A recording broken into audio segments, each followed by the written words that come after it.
ice is dropped on a Thursday edition of Soccer Down here, February 14th. Happy Valentine's Day to everybody listening. We'll be taking your Thursday thoughts throughout the show, as always, on Twitter, at Soccer Down Here. You want to chime in, you have some Thursday thoughts, you have some deep thoughts, throw them at us on Twitter. We'll get to those as we go this morning. Felipe Cardenas of The Athletic will join us at 10 o'clock. We're going to talk some Concacaf Champions League. We're going to talk about Herediano, Atlanta United's first opponent. We'll talk about preseason as a whole across the league and what we're looking forward to, as we are not that far away from the start of Concacaf, of the MLS season, of all of it. It is all about ready to kick off. So Atlanta United's heading back from California. Their preseason has been completed, and they are a week away from the opening match. Some teams are less than that in CONCACAF. So it's going to be a lot of fun as we get closer and closer and we start getting into a true match week. I'm Jason Longshore. John Nelson is here as well, and John wants to drop some Thursday thoughts on you, so go ahead. And it comes from a conversation that started yesterday on the show, actually, and carried over to those who can't listen to us live. And it goes between Patrick Cox and Chris Berry. So we'll start with what Patrick said yesterday afternoon. I'm listening to Wednesday's show. When is that OSG Nelson writing a cookbook? The cookbook title is Wrong Answers Only. Hashtag Thursday Thoughts. I knew I liked Patrick. And then Chris Berry says, I'd love to see a chapter dedicated to regional Brunswick stew recipes. And then Patrick says, don't remind me, hashtag save the stew. So that reminded me of a Thursday thought. What out there, when you folks have meals and or food, are your wrong answers considered by others? Whereas we said yesterday that I am not afraid at all putting A1 barbecue sauce, Heinz 57 on scrambled eggs. My Thursday thought to everyone else is, okay, I can't be alone in this venture. What do you guys do that are different than everything else? What's abnormal when it comes to you doing stuff with your food? What's your favorite weird food thing that you do? Yes, your favorite weird food thing. Huh.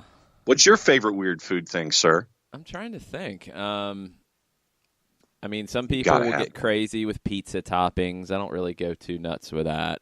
Ham and pineapple? I don't mind that occasionally. It's definitely not a go-to. Every once in a while, sure, I can do that. Peanut butter and jelly, I go with apple jelly. I don't know if that's completely common. I don't think it's that crazy, but I go not apple crazy instead of grape or anything else. Strawberry. Yeah, that's apple for me. It's always been apple. Nothing wrong with that. See, you're in the ballpark with that. You're down the aisle. But that's where I'm at in general with stuff. Like, this is the same with music. Like, I generally don't get into stuff that is like very, very off the beaten path, very, very out there. I like the edge of the weirder stuff. The stuff that can cross over into mainstream that you're like, oh, yeah, okay, I get it. But it's a little weird. It's kind of different. That's always been where my tastes have been. I guess with meals and food, it's probably about the same thing. I'm trying to think of anything that's just really strange, and I don't really have it. Those are probably the things that are just mayo with French fries. Nope, not a fan. Not a fan. I'm not either. I will dip French fries in honey mustard if I've got like chicken fingers, chicken tenders, whatever, and you got honey mustard as a dipping sauce, French fries and that. That's fine. I'll do barbecue sauce with French fries. Yeah, I mean that's okay. That's not that weird. There's not really anything that's just really bonkers like that I go with. Not that I can think of, anyway. So we're officially classifying what I do with scrambled eggs as bonkers. Yeah, pretty much. I think that was the official ruling yesterday, yes. Okay, just checking. So let's put it this way. What is your weird food choice that you would like to share with the masses and ask them? Oh, no, hey now.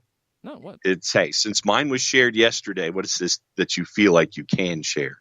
Come on now. Everybody No. must share. We have an open family here. No, that's what I just asked for. That's what I just said was what. That's the question to the floor is, what is your food choice, your strange food option that you think people should try because it's really good? That's what I'm saying. That's what you did yesterday. You said you should try this. This is good. Everybody was a little disturbed, but it's okay. And this is news because this is different because it's not news at all. You're let's see. Your standing as an expert on food probably took a few hits after the Brunswick stew debacle. So I don't know how many people are going to be willing to give this a go. It's definitely, as people said, if you're doing steak and eggs, which it's been a while since I've done the steak and eggs in the morning, but that is a good big breakfast. I'm not a big breakfast guy. I'm not either. If you get some steak sauce with the eggs, okay, yeah, in a big mix, that's okay. It happens. It's all on the plate. I've never thought like if I'm just having eggs or like eggs and sausage or eggs and ham or something to grab the steak sauce. That's never been my thought process. Maybe I'll have to try it. See? Well, your tastes in food are spicier than mine. I'm just not a very spicy food person. Trust me, they're not that spicy. It's just you are anti-spice. That's the thing here. Is I'm not like crazy nuclear hot wing guy. Like I'm not either. Crazy hot peppers, like not ghost peppers or any of that. I'm okay with a little bit of spice. Like seriously, a little bit of spice. I'm not. So when I have Conecuh County sausage in my jambalaya, that for me is about the limit of it. Yeah, and that's got some kick to it. That's got some kick to it. It's not like unbearable spice. It's got some kick to it. That's okay. And if that's your limit, yeah, I go past that, but not ghost pepper style. I'm not somebody who's going to make the hot wings with gloves because it's going to burn my hands. Like that's not my thing at all. No, can't do that. No, I don't want any part of that. No, did that half a life ago when I learned my lesson.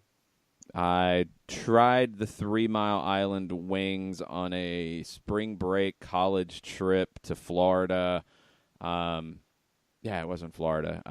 At a Hooters on a dare, and I think I could eat 4 of them. That was as far as I could go, and I think I also drank a pitcher of beer to try to, not have my mouth on fire. So they Hooters did their job in selling wings and a pitcher of beer, and I had 4 wings because that was all I could do. So I couldn't do the bread because it was too salty. The breading on the wings? No. Just where Hooters has like the cheesy bread. Oh. And they put the salt they just dump a whole carton of salt on it. Ugh, I never tried that, so I would not know. That sounds gross. It was. Cheesy bread in and of itself is fine, but then they just salted the what out of it, and it just got out of control. Weird. Okay. Strange. It's been probably 15 years since I've been to a Hooters. We used to watch wrestling pay-per-views there because they would show them for free. So we would go watch the show and have a meal, and food was pretty good. I would watch the show, and it was craziness. Anyway, crazy food options. Go ahead and submit them on Twitter for a Thursday thought. At Soccer Down here, let us know what you think people should try that you have discovered and you like and is good, and you want to share it with the masses. You have a platform on our Twitter page, and we will share some of those as we go this morning. Last night, if you were not keeping up with the Costa Rican First Division, Herediano had an interesting match, a very, very interesting match. They jumped out to a 2-0 lead. They scored on a penalty in the first half. Early in the second half, they go up 2-0. Everything's looking good for the club in crisis. And then they gave up 2 goals. And they were 2-2 very late until Christian Reyes scored the winner in the 90th minute. So 3-2 win for Herediano. However, 2 players left the match due to injury. Luis Diaz, knee sprain according to the club's doctor. Gerson Torres, injured early in the second half. 2 guys subbed out due to injury in the first half. And Hernan Medford talked about it after the match in his media statements. In general, there was a question just about the tournament and the schedule that they face in Costa Rica, and right now they're playing a lot of games in midweek. I don't know if it's because of a longer Gold Cup break over the summer, if they're ending earlier. I don't know the strategy for this, but they're playing like Sunday, Wednesday, Sunday, Wednesday, Sunday, Wednesday. That's been Herediano's schedule, and he complained about it. He said it just kills the players. You can't recover. He also said about Thursday with Atlanta United coming to town, he said, a game with great intensity, we already know how the Gringos play. They're going to play. We know what Atlanta United is going to do. He knows this. He has been scouting as best as you can. It will change a little bit based off of a new manager. I don't think it'll be intensity in terms of Atlanta pressing Herediano all over the field unless Frank de Boer pulls a wild card out of the deck and decides to go with that because of the match compression Herediano's faced and the injuries. That'd be a really bold choice. Not necessarily a bad one when you have the manager saying, yeah, our players are dead because of playing so many games, and they have another one on Sunday. It's going to be a very cagey next week, I think. Hernan Medford is a Costa Rican legend, first off. Probably one of the greatest players in CONCACAF history at the national team level. He has been there, done that, seen that, talked about that. He knows how to handle the situation coming up over the next week with a team that is the underdog coming in. Herediano is absolutely the underdog coming into this series. He is going to play that to the hilt. He is going to say and do whatever it takes to motivate his squad because this is the biggest thing that they have going. The top of the table in Costa Rica has come back to the pack just a little bit. So Herediano could make the playoffs. They've got a lot of ground and a lot of teams to jump. They got to get from 9th place to 4th place. It's doable because there's not a huge point difference, but that's a lot of teams in the way. CONCACAF Champions League was circled and dotted and starred on the calendar when they qualified, when they drew Atlanta United. This is what everything has been building to for them. Pay attention to what Medford says this week. Because, yeah, they have one more league match. But pay attention, one, to what they do in the lineup in that one. I would not be surprised to see a good bit of rotation from what we saw last night. You definitely need to keep an eye on Luis Diaz. He is one of their better players, a player that I would be a little worried about facing. We'll see if he gets back in. A knee sprain is going to be a quick turnaround in a week if he's going to be ready to go. But keep an eye on what's said. Because you have to take it at face value, but then try to read between the lines. Because, I mean, John, this comes up in college football all the time, where you get the top coaches who say things that can be taken on multiple levels in the week before a game. Is he going to say something to try to stick a needle into Atlanta United? Is he going to say something to motivate his team? He's going to try everything he can not to give any bulletin board material, but he's going to try to make some points and play the game in the media in the next week. And I wonder how much of an effect that he can truly have in motivating a squad that has had some problems this year. And that's what you have to do in these situations. If you're looking at something and you're the underdog, then think of what coaches do if they are the underdog. Oh, we don't have a chance. They're doing tremendous things. That's one tack. Yeah, that's one way. Sometimes they do that. Yeah. As I said, one way is that way. The other way is we're going to come in here, we're going to do our best, and you put up the front of, all right, so here's the wall. We're going to do our best. We're going to do everything we can. We're not going to disappoint our home fans. I mean, everybody knows these cliches that come out. And so you've got that way of doing it. Then there's the approach of being confident and how confident you are about who you are, what you're going to do, And it's almost to the point of bravado where it's, bring it. We're going to bring everything we have. They can bring everything they have. We're going to do our best.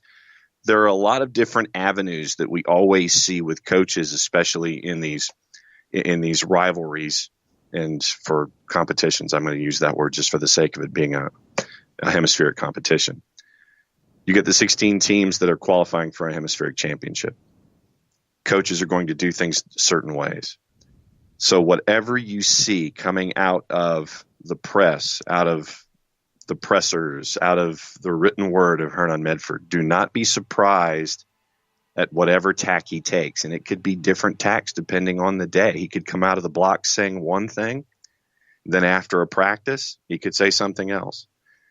And the largest thing that I can sit here and say about any word in any press conference in a competition like this, take it all, put it on a piece of paper, put it aside. This is what coaches do. We've seen it in other sports. Just apply it to this particular example that involves a team in the Southeast. Yeah, this one adds a different wrinkle to it and something that is unique to this situation. Herediano is the underdog. I think they would agree with that assessment, but they're not going to agree with it publicly because there is still a perception about the level of MLS. There is still an unknown in Concacaf about Atlanta United. They don't want to concede that a new American team has come in and is a powerhouse. So he's going to say things that are going to point you in that direction. I don't think he's going to come out and be that clear about it. Now, you never know. He could surprise us. But I think he's going to have to find a line to walk here about playing the underdog role without conceding the fact that Atlanta United is a new power in CONCACAF. I'm really fascinated to see how that line gets walked.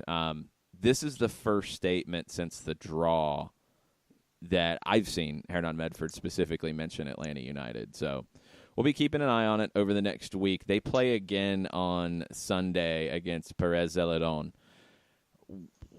I think they're going to rotate. I think they're going to have to rotate the lineup because I don't know if they're going to be able to keep this pace of games up and compete on Thursday. So I would expect to see quite a few different faces in the lineup on Sunday.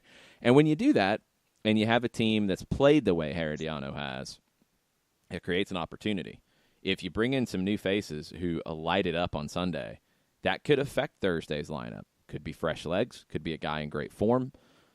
It could definitely make this lineup that Atlanta will face on Thursday in Costa Rica a little more unpredictable. So stay tuned. We'll be talking about that on Monday. We'll give you the full breakdown. Hopefully we'll be able to find a legal stream to watch this match, or maybe have to dig deep into the web to find a dodgy stream. We'll do what we got to do because this is a big day on Sunday as Atlanta United gets ready for Herediano, and it'll be their final match ahead of it. Let's take a break, come back. Thursday thoughts, we'll talk about some of the news around the league as well. Hang out with us. We'll be right back. Today's show is presented by Appolinsky & Associates, personal injury lawyers with over 30 years of experience, supporters of Atlanta United, Faction, and Inter-Atlanta Youth Football Club. If you've been hurt in a wreck, contact Steve today at steve@aa-legal.com or call in 24/7 at 404-377-9191. The initial consultation is free. A ranger station. I'd like to report a bear hug. Okay. I put out my campfire and Smokey Bear hugged me. So you drowned the fire, you stirred it, drowned it again, and felt that it was cold? Uh-huh. Yep, he's just letting you know you did good. Bear hug from Smokey Bear. Status update. I'm gonna let you go now. There are many ways to start a fire, but one sure way to put it out. Learn how you can do your part at SmokeyBear.com. Sponsored by the U.S. Forest Service, Ad Council, and your state forester. We know that every driver is different, and a one-size policy does not fit all. That's why Country Financial offers a variety of discounts, so you get the coverage you need and the savings you deserve. From good driver to good student, multi-policy to multi-car, we've got a discount to suit every driver. Call Jason Wright at 678-568-6871 today to see what you could save. On Facebook at Jason Wright Agency or by phone at 678-568-6871. Discounts vary by state. Policies issued by Country Mutual Insurance Company, Country Preferred Insurance Company, or Country Casualty Insurance Company, Bloomington, Illinois.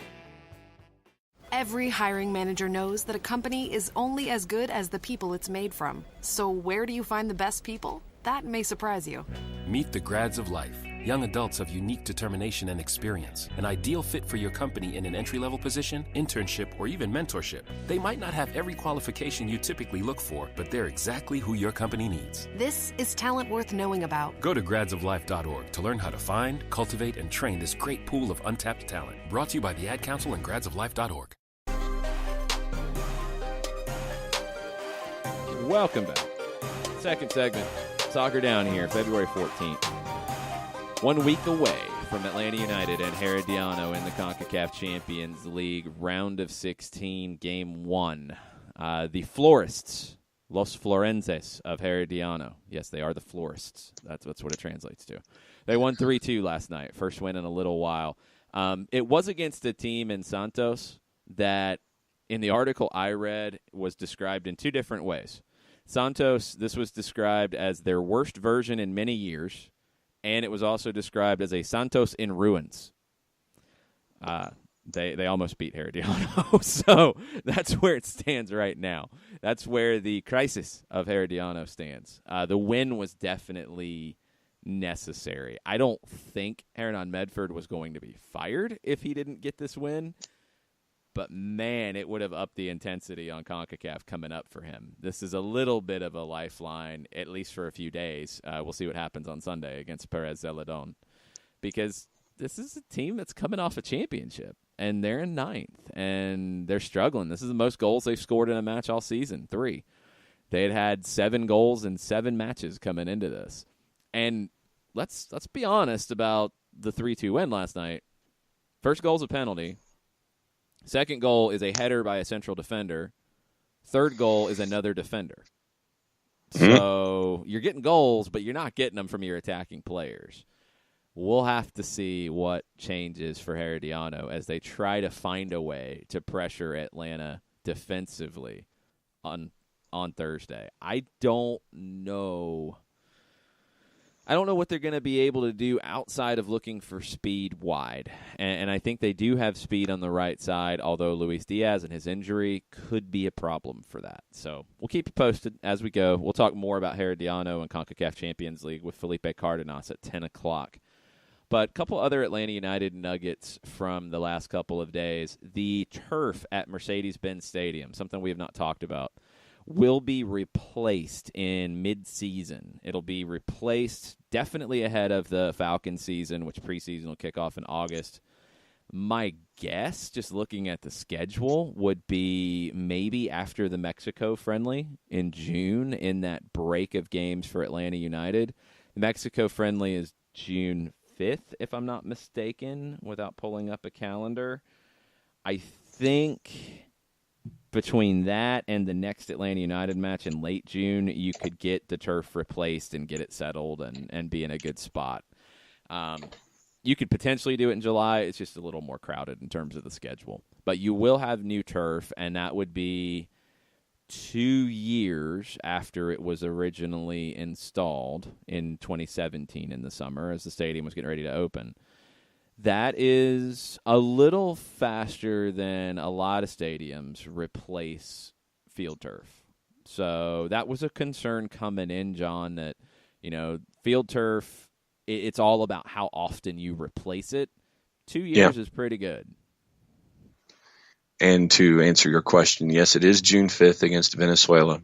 2 matches previous, both in March, 4 days apart. They start with Chile in San Diego on the 22nd, Paraguay on March 26th in Santa Clara, then finish up in Dallas June the 9th. So, yeah, if you can continue to swap stuff out and keep it at its levels of peak performance to match what you want to have with your team, then go for it. Hey, do what you have to do to maintain that level of excellence, and making sure that the turf is 100% is definitely a part of that whole equation. Yesterday, Atlanta faced the LA Galaxy in their final preseason matches. Two different matches. It was a scoreless draw in the first, a 2-0 win in the second. Joseph Martinez had a flying side volley, maybe not quite a full bicycle kick, might have been angled a bit. That was ruled offside, but the clip is out there. It's pretty sweet. I think Barco delivered the cross to him. They haven't lost in their preseason matches, and you know we've said the score lines don't get too caught up in it, but the fact that they haven't lost, the fact that I think they have to be feeling pretty confident coming out of this preseason. That's only going to help. That's only going to make things that much easier on Thursday to go into your first competitive match and not really have it feel as much like a big, scary proposition.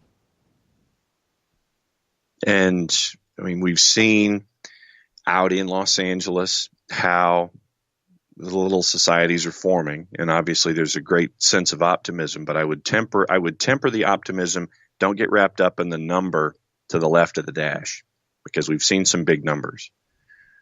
Look at how relationships are forming. Look at how they're integrating. Jason, you and Mike got the chance to see it early on with action at Fullerton, with the play against Fullerton and Sholos.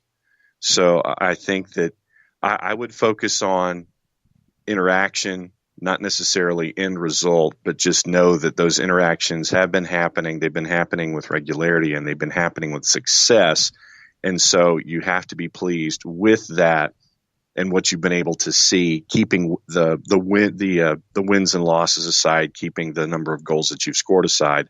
There is a lot of reason to be optimistic about what you've seen so far, but just temper it going forward with optimism in general. Just take what you've got with your evidence and go into it. The connections look pretty strong. This is going to be a pretty bold way to play, according to what we did see in the friendly against Cholos, what we heard in the piece from Scott French at MLSsoccer.com. And it leads to an interesting comment that was made yesterday. So Matt Doyle at MLSsoccer.com did a preseason mailbag. Lots of different questions from fans all around the league. Ivan tweeted in with a question, said, the only team that I see has a great squad for a Champions League run is Atlanta. This is what Matt Doyle responded with. He said, on paper, Atlanta's got the best team in the league and are the biggest preseason favorites since the 2011 Galaxy. Given they've got guys with a certain level of international know-how as well, I'm not all that concerned about their on-field Concacaf Champions League learning curve. What I am at least concerned about is Frank de Boer's approach, and he links to the Scott French article. Open, fluid, possession-heavy soccer is often punished in Concacaf. Herediano, who they'll face in the round of 16, probably aren't good enough to punish that. Monterrey, who they'll face in the quarter should both teams make it, parentheses they will, most certainly are. That's going to be the part that we haven't had a chance to see yet. You know, this is a manager in Frank de Boer who has been around the block. He has worked in a few different situations, a couple of them very trying. He has played in many, many different situations, both at the club level and at the international level. What is the...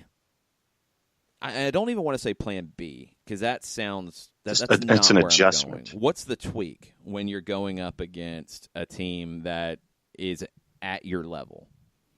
What is that tweak? Because it is very different to go into a match and say, we're going to dominate possession against this team because we're better. We're going to dominate possession because we're the better team, and that's how we're going to play. And then against a team that is more even, okay, now what do we do? How are we going to adjust? What are the tweaks? We haven't seen that yet. And that's going to be very interesting against a Monterrey, because that would probably be the first time. The DC match is a little tricky because of where it falls in the calendar. If you get past Herediano, you're already starting to look ahead at Monterrey. You have that league match in the middle of it. You're going to have to treat it a little differently. Same with the Cincinnati match. That would be in the middle of the Monterrey series. That's the part that is a bit of the unknown. what I like about what we've seen so far, and if 3-4-3 is a commonality that we see with this team going forward, if that is a part of the philosophy, there's a lot of tweaks you can make to it depending on who you're playing. As DeBoer said in the article, and as some of the players said, it can become a 5-4-1 very easily. We look at a team, we've talked about it with Newcastle and Miguel Almiron going there. You see teams play that way and look to play on the counter. We know Atlanta can play on the counter. It's a question we had yesterday. We know with their speed, their explosiveness, they can play on the counter if they want to and or need to. 3-4-3 dropping into a 5-4-1, sure, absolutely. I don't think playing that way is going to be the default. I think this is a team that wants that 60% of possession, but this is a team against a Monterrey, especially on the road. Maybe that's a way you have to approach it. You're not going to have as much possession. You're not going to have as many chances. You have to go back to the way Atlanta played in the postseason last year, limiting chances from the opposition. The 3-4-3 can also be very attack-minded, as we've talked about. There's other, wrinkles in the way it plays out. Your wingers up top can be more defensive. They can sit deeper. It can be a little bit more of a 5-2-2-1 or a 3-2-2-2-1. There's so many 3-4-2-1. There's so many different permutations, and that's why those numbers really don't matter that much. It's about the philosophy. What I like is that this is a malleable philosophy. It can be adjusted and tweaked based off opponent, based off situation in the match, based off personnel. And it's going to need to be, because I'm not concerned about the approach. I love that it's a big, bold approach, but you are going to run into situations in the season where that boldness will need to be tempered a little bit because you're facing somebody who can hurt you. And for me, that's what I'm looking at as well. I see the confidence on the pitch. I see the confidence in the players. And I see the end results. But what you think you can do against one opponent with a lineup is going to be different against a second opponent. And the lineup might be a little different because, remember, we're dealing multiple competitions. We're dealing with a roster that has been built for these kinds of events. So obviously there will be a base starting 11, but with schedule compression and multiple competitions, you're going to see tweaks here and there. You're going to see different faces here and there. And the approach is not going to be the same against every single team. Formation might be one thing, but once again, you can twist the dial and it will look a little different depending on what you see from that opponent. So just be ready for tweaks to 11s, different approaches. And yes, just because something is released an hour before a match and looks one way does not mean that it's going to be that way the entire time. Just, keep your head on a collective swivel because things will be tweaked and they'll be adjusted. And there's going to be in-game adjustments as well. So there's a lot to be prepared for on a bunch of different levels, but the excitement and the anticipation is definitely there for a lot of success this year because of what we've seen so far. It's going to be a very interesting chess discussion after most matches this season because you're going to have this where this team is going to look different than a lot of teams in the league, I think. And that's going to be fun to discuss and fun to talk about. But as any team in this situation, Pep Guardiola's Manchester City, they don't play the same way against Huddersfield as they play against Liverpool. You have to make adjustments. You have to be ready to deal with what the opposition can do to hurt you. Sometimes there is a team that's lower down the table that has a matchup that you're concerned about, that you're going to have to deal with. That's the fun of this because, honestly, not that long ago in this league, we were not having these kinds of discussions.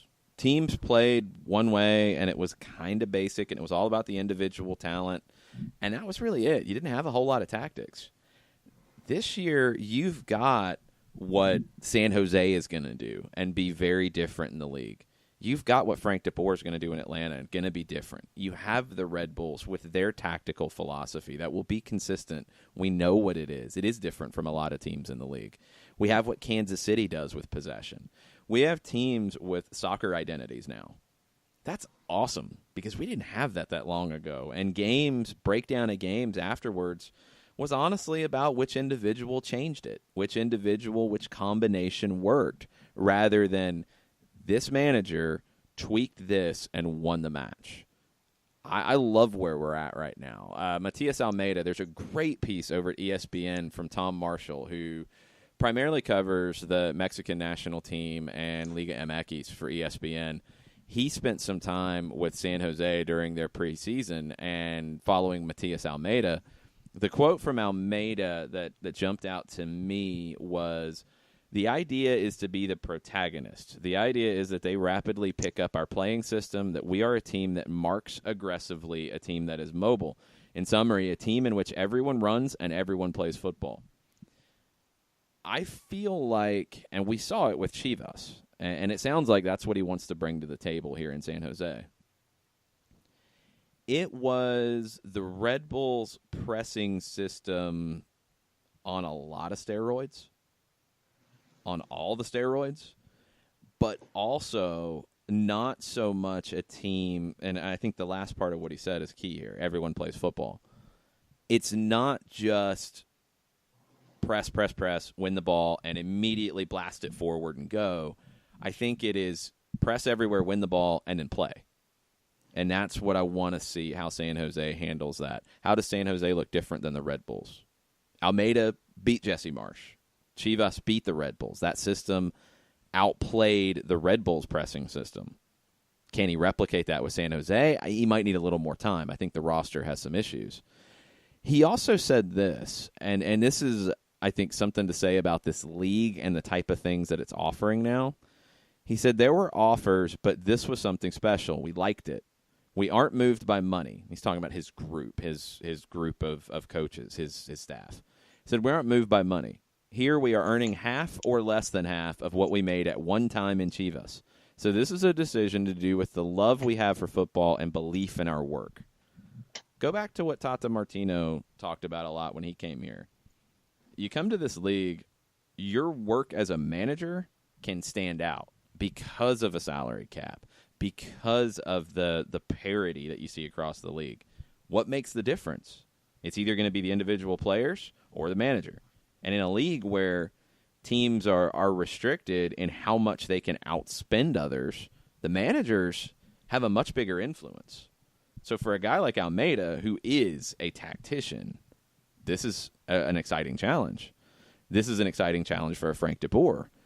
This is becoming a league for managers to come in and really put their stamp on things.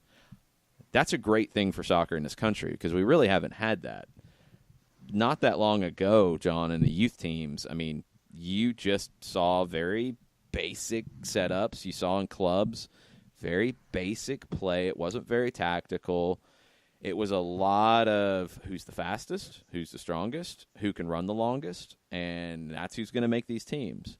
Now, you have to develop a soccer IQ along the way, or by the time you get to the San Jose Earthquakes, by the time you get to the Atlanta United first team, you can't keep up with speed of thought. That's a great thing for soccer in this country. Yeah, and when you were mentioning what was going on, another thing that popped into my head was the Red Bull signing of Matthias Jorgensen and what Red Bull sporting director Dennis Hamlet said. So it's a big move for a young player coming from Europe over here. You don't see those young players making those types of moves. You're seeing young players make moves to come play in MLS. You're seeing coaches who come for the love of the sport coming to play in MLS. And you're seeing all of this movement inbound into the league. And I think it's a great time for MLS to show what it can be on a bunch of different fronts. And you have a team like in Atlanta United for its first time in a hemispheric competition. You have Houston and Sporting and Toronto, even though they work two sides of the aisle here. you have all of this going on with all of these different teams in one competition that can show what's going on in the development of a league. And now you have talent coming in on the pitch and off. Then what about those players and how they want to elevate themselves in each individual case study? Players coming in under Frank DeBoer, wanting to learn in that system, learning the system, learning how to improve it, learning how to improve themselves, and work a flow under a different set of circumstances for a championship club. And so you have all of these test cases going forward now, and I think that Atlanta United is an example of what can be a part of this new MLS that we're seeing. And how do you become a part of that? How do you improve as a player? How do you improve Atlanta United's standing? That, for me, is going to be a whole part of the fun development of this season, is one of the plot lines of what we're seeing, what's going on. Yeah, the league's moving forward pretty quickly, and just how nuanced it is, how grown up it's starting to look. These are good things. I love that you're getting managers like DeBoer and Almeida coming in and shaking things up and wanting to play different in a way that maybe some are a little scared of, maybe some are a little unsure of. It is pushing the boundaries. That's a good thing. That's only going to help the game in the country grow, because it will affect the next generations coming through. That's how things will get better. Let's take a break. Come back. More Thursday Thoughts after this. As a business owner, you know that every year brings new challenges and opportunities. The success of your business demands expertise and focus, and Country Financial can help you keep that focus by helping ensure you have the right insurance protection in place to meet your goals. Jason Wright can help you create a customized insurance plan that has coverages designed just for your business. Give Jason a call at 678-568-6871 or reach him on Facebook at Jason Wright Agency. Coverages vary by state. Policies issued by Country Mutual Insurance Company, Bloomington, Illinois. Got issues with youth or high school sports? Positive Coaching Alliance can help. PCA is a national nonprofit working to transform youth and high school sports so that every child has a positive character-building youth sports experience. PCA provides live and online workshops to train double goal coaches whose first goal is winning and whose second, more important goal is teaching life lessons through sports. PCA also has workshops for parents and high school student athletes. For more information, please visit positivecoach.org. If you've been hurt in a car wreck, contact my friend Steve Apolinsky of Apolinsky & Associates. He's been representing individuals for over 30 years throughout Georgia and Alabama.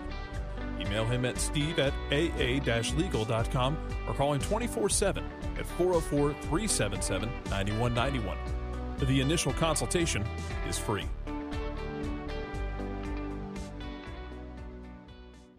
I adopted Bento in 2010 from a shelter. This cat makes me make art. He's always motivating me to draw pictures of him. He just is motivating artistically. He's my best friend, but a lot of people know him as Keyboard Cat. Keyboard Cat, YouTube star and shelter pet. Amazing adoption stories start in shelters. Start yours today. Visit theshelterpetproject.org to find a pet near you. Brought to you by Maddie's Fund, the Humane Society of the United States, and the Ad Council. Welcome back. Soccer Down here, February 14th edition. Couple different questions out there asking about TV for Concacaf Champions League next week. In English, Yahoo Sports will have it on the stream. It will not be available in English on normal TV. Yahoo Sports will have it. I don't know if they have links and or the things set up yet, but stay tuned. They will have it. They have the rights to it. That is what we've been told. On TV in Spanish, Univision Deportes will have it. And there's no other game at that time, so there's no concern about it being bumped for a Liga MX team in the tournament. So it will be on Univision Deportes, although their listings are not updated as of yet from what I have. So that's what we have so far. We'll keep you posted of any changes. But Yahoo Sports and Univision Deportes are your homes to watch this. And we're going to have it next week. It looks like on radio 92.9 The Game, we will have everything. We will be there. There's still a couple minor logistical things to work out, but we feel like we have enough plan Bs if things don't work from the starting lineup. If we have to go to the bench, we have a couple different ways to get this done. So we'll be carrying the game. We're looking forward to it. It's going to be a lot of fun to be there for this and get to see it firsthand. We have some. Go ahead. No, I was just going to say that I'll be down there early. So I will be doing the show, knock on wood or phone lines or however we want to do it. So I'll be down there for Wednesday, Thursday, and Friday's show too.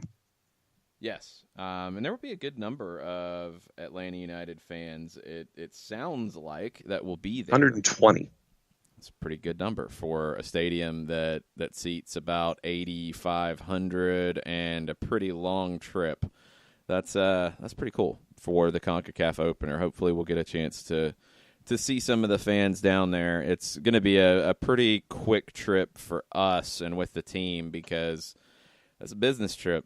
It's not a vacation for us. I think we'll be flying in on Wednesday late in the day and flying straight back after the game. So we will have a show on Friday morning to break everything down.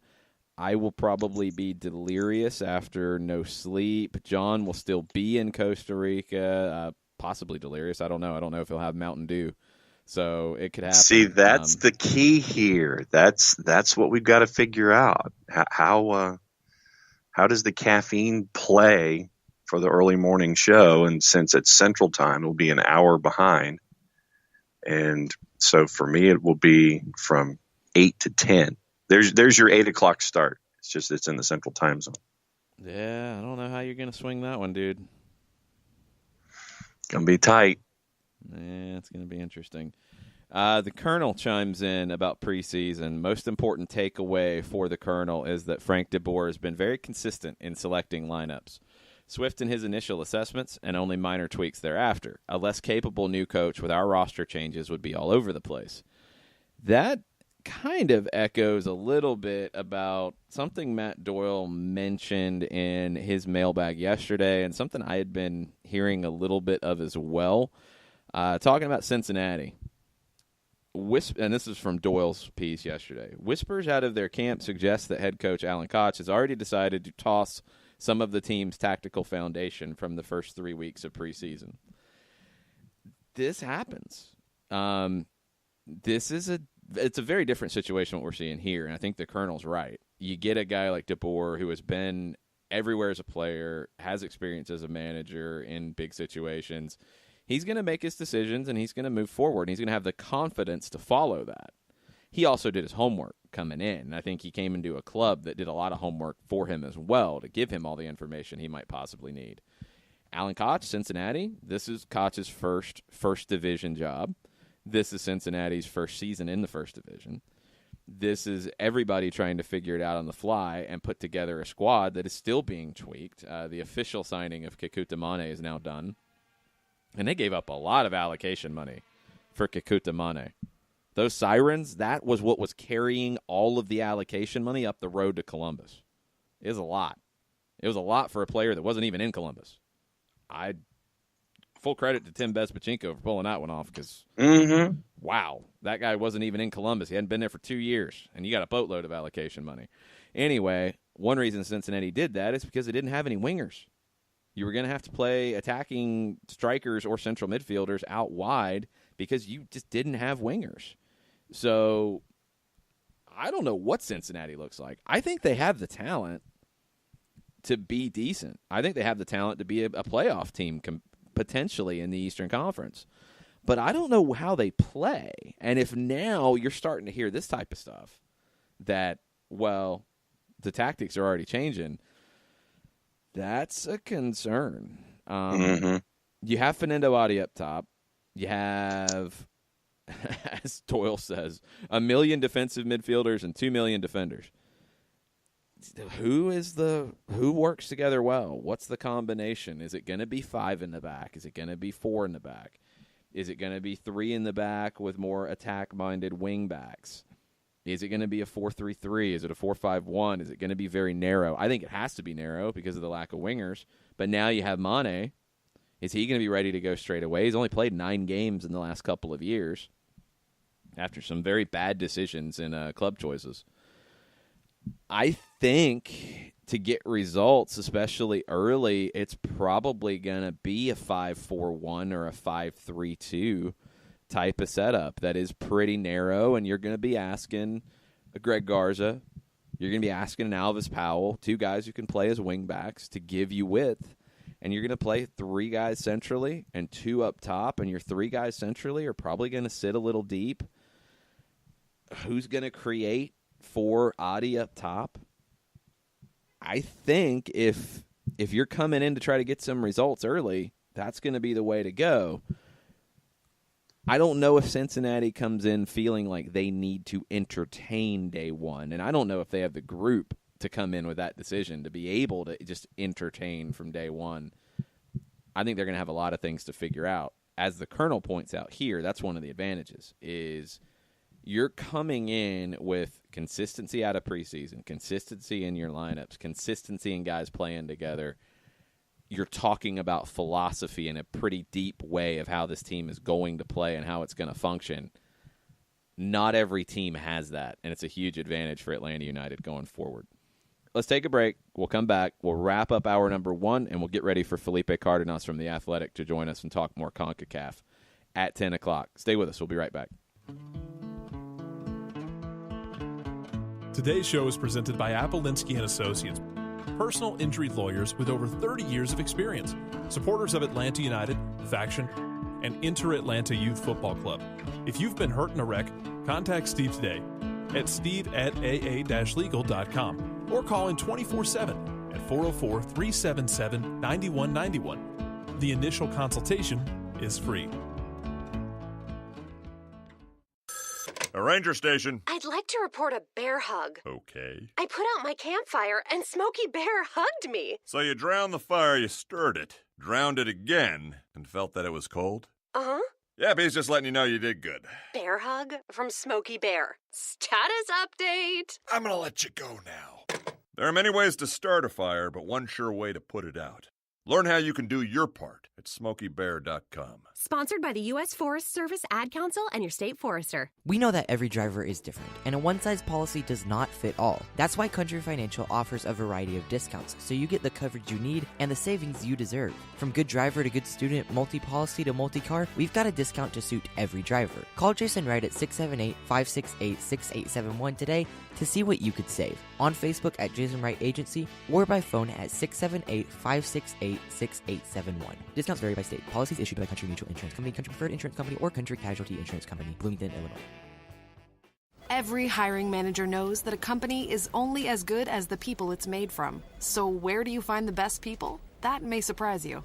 Meet the grads of life. Young adults of unique determination and experience. An ideal fit for your company in an entry-level position, internship, or even mentorship. They might not have every qualification you typically look for, but they're exactly who your company needs. This is talent worth knowing about. Go to gradsoflife.org to learn how to find, cultivate, and train this great pool of untapped talent. Brought to you by the Ad Council and gradsoflife.org. Final segment, hour number 1, SDH, February 14th. One of the more interesting tweets I've seen of the preseason dropped about 20 minutes ago. New York Red Bulls tweeted this. I'm just going to read it flat out because I have a whole bunch of questions afterwards. This is the New York Red Bulls tweet that went out at 9:31 this morning. Due to circumstances beyond our control, we will not be playing Real Salt Lake on Thursday. We will play a closed-door match. Our opponent's technical staff has asked that the match not be streamed or photographed. No information will be provided from the game. Huh? Okay. I'd like to hear something from Real Salt Lake because that's kind of throwing them under the bus. I'd like to know who they're playing in this closed-door match that will not be streamed or photographed or Team any X. information given. I'm baffled by this. They're all wearing masks. I mean, what? No, they're not wearing. They're not wearing masks because it's not going to be in any way streamed or documented or talked about. So they don't have to wear masks. If it was, they would have to wear masks. But then who are we gonna? They're gonna wear masks on the way into the arena. No, so we don't know who they are. Be there. That's the thing. No, but when the bus pulls up, people are outside. Oh, that's who that is. That's who they're playing. John, it's MLS. I don't think that's the case. I don't think there's going to be people camping outside waiting for their bus, and I don't think they're at Red Bull Arena. I don't know even where this is supposed to be, but that can be handled. I'm not worried about that. I don't think they're going to have to come in secret disguises or anything. But I wonder what happened with Real Salt Lake. What are the circumstances beyond the Red Bull's control? Who is the opponent? Why do they not want any information provided from the game? The Patriots. Why? I don't think they're playing Gronk. That would be a little strange to see Gronk running the wing, trying to make a tackle on Bradley Wright Phillips. I don't think that's a good setup. This strikes me as just odd across the board. Yeah, it's just weird. I mean, I think it's even weirder to have this go out. Like, if things happen, okay, fine. It's preseason. You get into these weird little situations. All that's good. I don't know what the benefit of putting this out in this way is because I'm just baffled by it. Yeah. I can't wait. We're not bottom line. We're not playing RSL for stuff beyond our control. We're going to play another team, but this other team doesn't want anything proven that we actually played them. I don't know if they're playing a college team, and for some reason they're not supposed to be able to play said college team. I don't know if they're playing Red Bull Leipzig. Jesse Marsch comes back.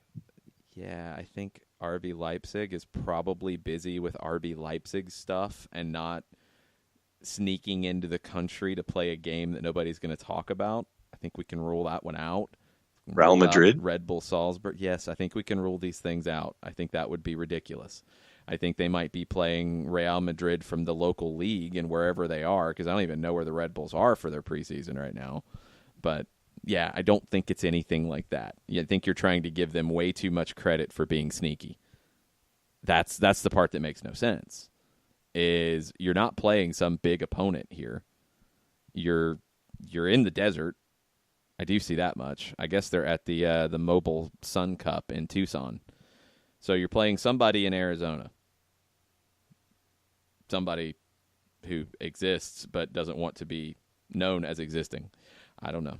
Welcome to preseason. Welcome to the Red Bulls. I have no clue what's going on with Jarrett says Petke's going to get a jump start on the revenge tour and wants no witnesses. Well, I think he started it by not playing them. So that's the thing. They've matched up before.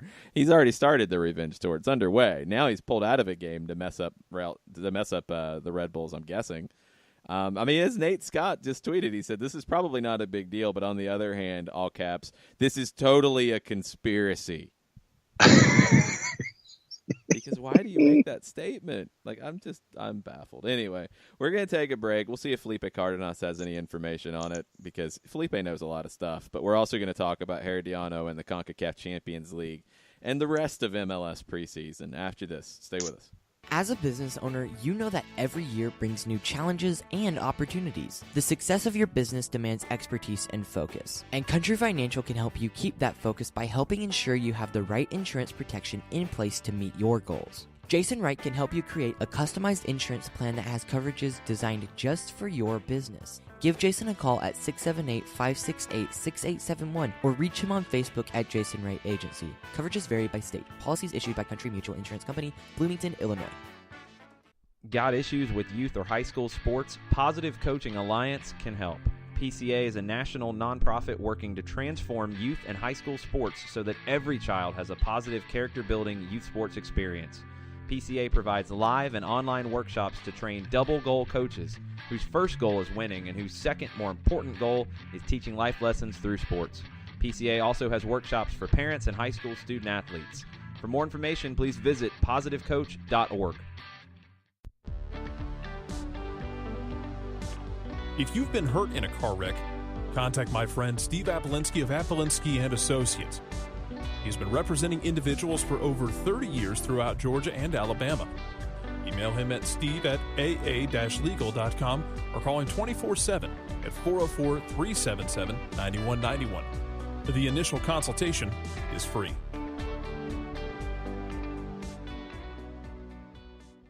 I adopted Bento in 2010 from a shelter.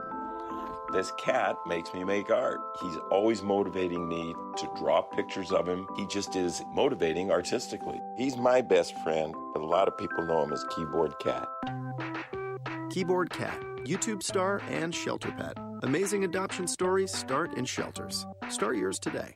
Visit theshelterpetproject.org to find a pet near you. Brought to you by Maddie's Fund, the Humane Society of the United States, and the Ad Council.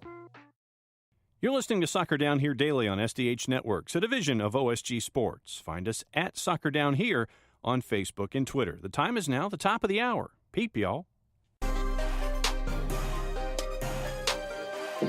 Welcome back. Hour number 2, Soccer Down Here, February 14th. We still don't know who the Red Bulls are playing in their secret, behind closed doors, no talkie-talkie about it. Preseason match after Real Salt Lake is pulled out. Maybe we'll find out about that before the hour is over. We do know who Atlanta United is playing next week in a full week in 12 hours. Atlanta United starts the Concacaf Champions League against Herediano in Costa Rica, and Felipe Cardenas has been doing some homework about the Costa Rican champs. What's up, Felipe? Good morning, guys. How are you? Doing well. Doing well. You were keeping an eye on the goings-on yesterday. Herediano, 3-2 win. It was not an easy one. They took a 2-0 lead. They gave up 2 goals. They found a winner in the 90th minute. A couple injuries coming out of it as well. What's your takeaway on where Herediano stands right now, a week away from CONCACAF? Well, they're struggling. I mean, they are not doing well. In their domestic league in the Primera División in Costa Rica, they're in 9th place, I believe. I think maybe yesterday that result may have pushed them a little bit, but they're bottom of the table. And they needed a 91st minute winner to beat the last place team in the league. As early as I believe it was last week, they were whistled off their home pitch by their fans. And Hernan Medford is in trouble there, and not just because of his results, but because some of the other top teams have already fired their coaches. So, Alajuelense, which is a top team in Costa Rica, I believe let their coach go. I think 2 other teams did as well. So he's kind of like definitely, as we call it, on the hot seat. And to your point, they have been decimated by injuries throughout the season. I think we know about some of their outgoing transfers that have also affected really like the nucleus of the championship winning team from last season. So, but they also have new signings, and regardless of the fact that they are struggling, the team that will welcome Atlanta United to Costa Rica, the Herediano team that's going to welcome Atlanta United, they still have multiple players that have played in multiple World Cups. So this isn't just somebody that they're going to trot out some youth team players and they're not sure what to do. They are very experienced. I believe they are a very physical team. And they're going to be ready for that game. Now it becomes a season-defining moment with this matchup against Atlanta United. So, the Five Stripes are going to have to be ready for a New York NYCFC type of battle in this first leg in Costa Rica. And obviously, let's go to the flip side and discuss the team that you keep an eye on fairly regularly, safe to say. Early takeaways from what you've seen in preseason with Atlanta United as they're getting ready for CONCACAF. I mean, when you've been looking at everything in the Frank DeBoer administration so far out in California, what have been some of the things that have been you sit there and you spot shadow and you put check marks next to? Yeah, well, I mean, I think like a lot of the reporters that cover Atlanta United, other than Doug Robertson was out there now in Los Angeles, so he had a lot more access. But it's been limited. They've been gone for 2 weeks, so. What I've noticed from what I can glean from videos and reports and just conversations with the players, it's very businesslike. It sounds like, and I think Frank de Boer is focusing on some traditional and basic fundamentals in this team. That sounds like no big deal, but I think it is kind of a cultural change for Atlanta United. I spoke to Michael Parkhurst in depth about a week ago, and I'm working on a piece that's going to really highlight some of these changes that the players are kind of witnessing themselves under this new, quote unquote regime.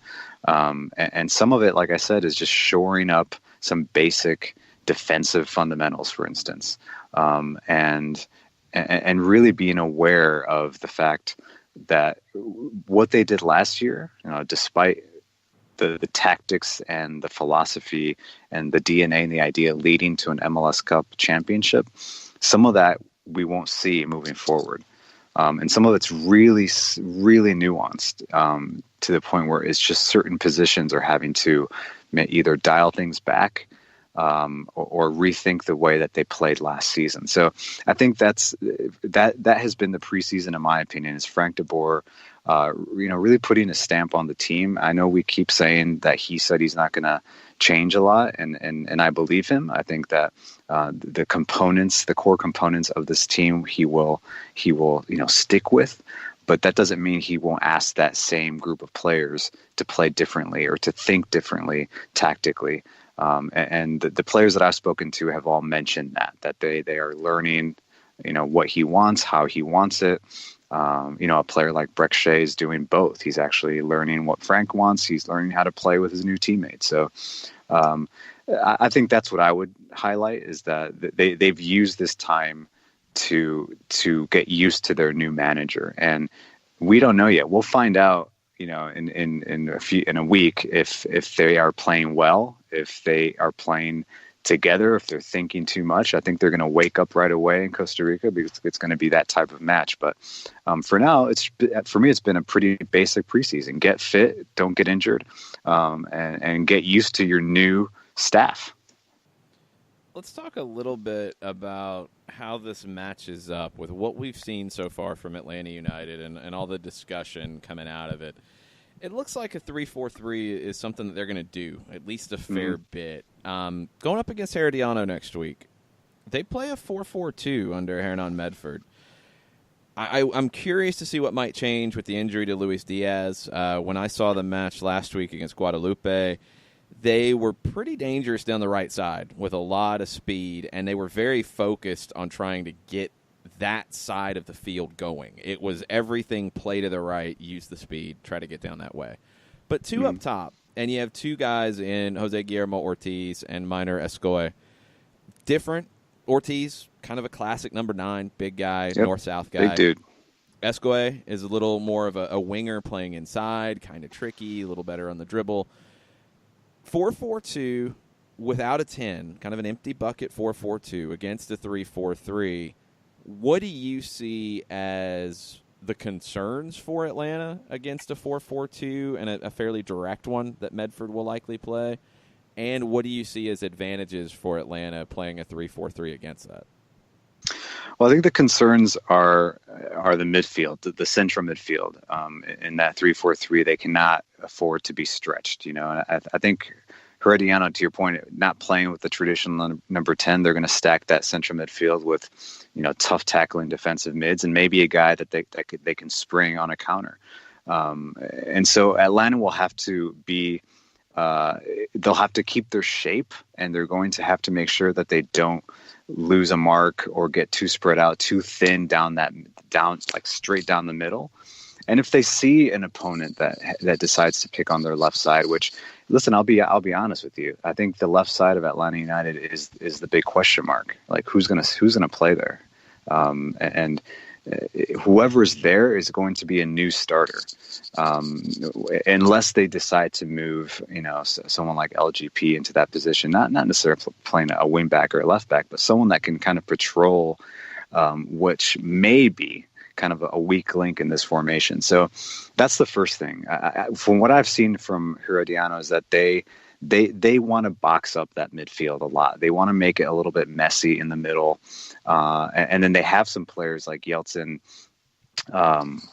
what's his last name? Tejeda, Yeltsin, named after Boris Yeltsin, Yes. Tejeda. One of my favorite bits of trivia going into this. Nice. Right. He's a new signing, and he is a number 10. He's wearing the number 10 shirt, but he's not a classic number 10. But he's a guy that a lot of World Cup experience. He's played, I believe, maybe in 2, but various.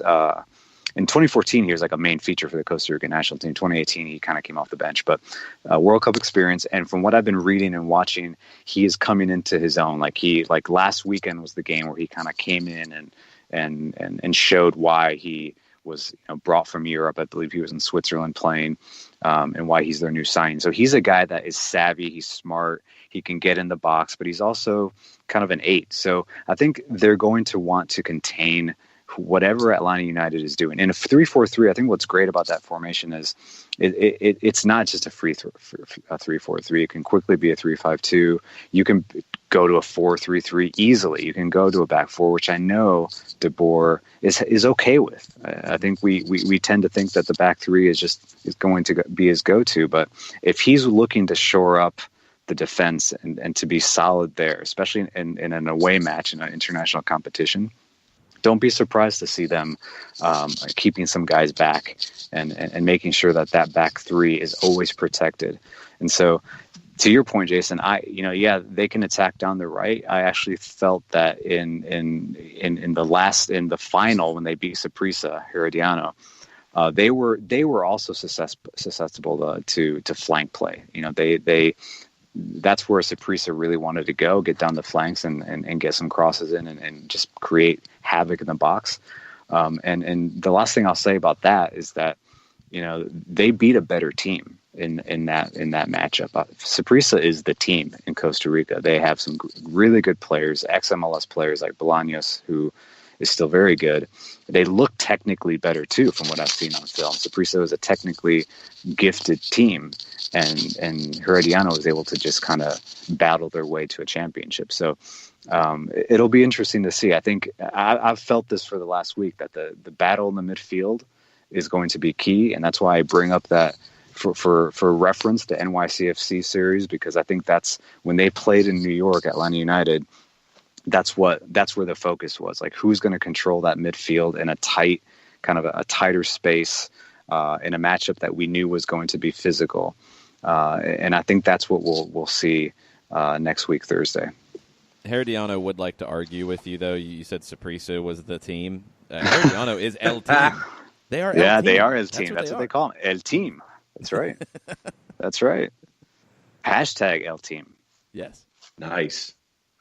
So when you look at Atlanta United, is there a watch list for you? I'm not going to say is there something that is a concern going into something like this, other than having new coach and all that kind of stuff. But what are the things that you're looking for when it comes to things you want to keep an eye on from, I'm not going to say like a negative standpoint, but if thens that you're kind of sitting there going, okay, we have a new team we have a team with a new manager going into a situation like this.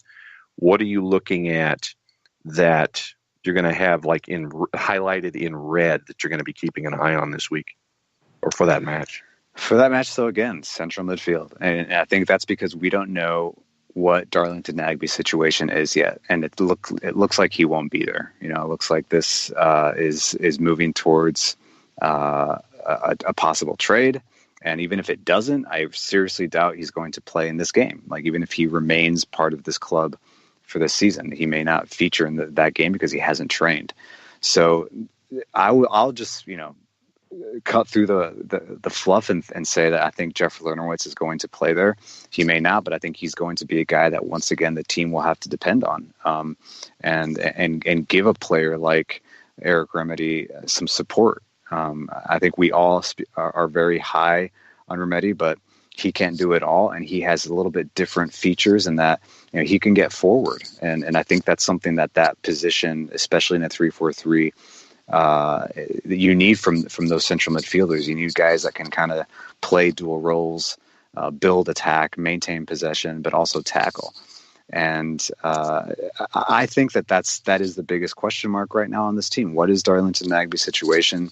If he's not playing, how does that change the middle of the field for Atlanta United? So that's the first thing. And then the other one is again, it's, can they go back and find it within themselves? I'm talking about Atlanta United, to play with heart, and play with what I think I called it, the South American term of garra, which is just like literally claws. Can you claw your way to a result? And not after 33 regular season games, but after, a month of preseason. And I think they're going to have to be mentally at that point. And I think we know they have players that have been in big games in South America, and obviously now they've won a championship. So I think we can scrap all that. We can throw that away, that this team doesn't know how to win or doesn't know how to win a big game. But this is an international competition that this club has never experienced, despite having guys that have played in Copa Libertadores and Copa Sudamericana and whatnot. Like, this is different. This is new, and this is going to be the first game of the season. So they're going to have to be ready. There are going to be tactical fouls. There are going to be guys having to take yellows for the team. They're going to have to keep their, cool down in specific moments. They're going to be in a small stadium that's going to feel like they're completely on top of each other. So those are all factors that I think are very important to maintain and keep a lookout as Atlanta United prepares, for the biggest match right now of the season.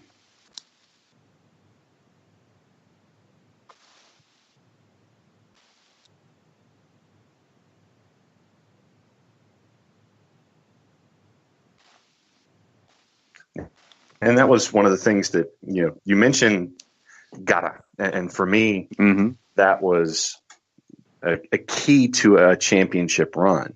Right. And when you mentioned that, I guess, in the old days when a guy like me was growing up, when we would always watch the NFL Today, there would always be Brent Musburger, Jimmy the Greek, offense, defense, special teams, blah, blah, blah, intangibles. And that would be the fifth category. And it's those things that aren't on the field. And I'm glad that you brought up the idea of garra, because of the elevated importance and the elevated presence of something like this that you're going to be seeing for the first time. I know that fans of Atlanta United might have been seeing it with other folks and other teams that they support, but now this is hitting home for the first time in something like this, where intangibles come into play, and it's going to be huge. Absolutely. You add the fact that the team that they're playing is in dire straits, and they're probably playing for their coach. He's playing for his job. They're playing for pride. I mean, they are telling themselves, we are the Costa Rican champions. Like, we are good. We deserve to be here.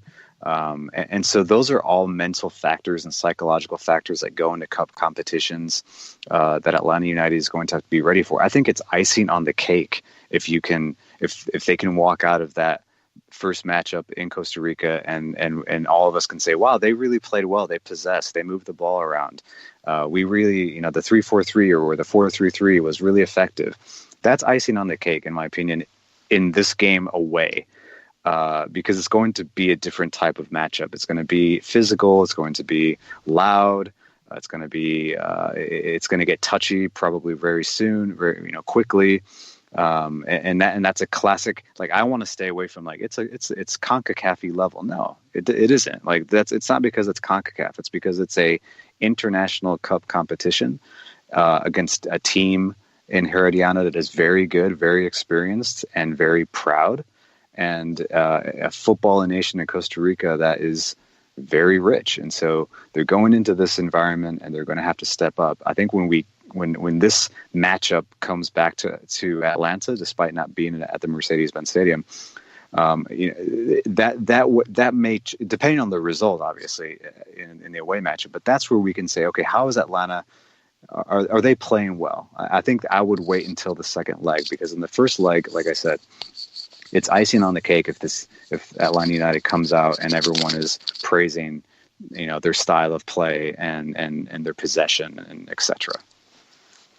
Felipe, as we finish up, looking around the rest of the league, you have four other teams in MLS who are getting ready for Concacaf next week. Everybody else is getting ready for the following weekend in league play. What have been some of the stories of preseason for you around MLS? Great question. I think for preseason, I would say some of the transfers and the moves. I'll start with Kansas City and the fact that they moved Ike Opara to Minnesota, who was a defender of the league, defender of the year caliber defender. But apparently a guy that wanted a new challenge or wanted to be a star or wanted more money, whatever it may be. But I thought it was revealing what, their manager, Peter Maurice, told Jason Davis last week.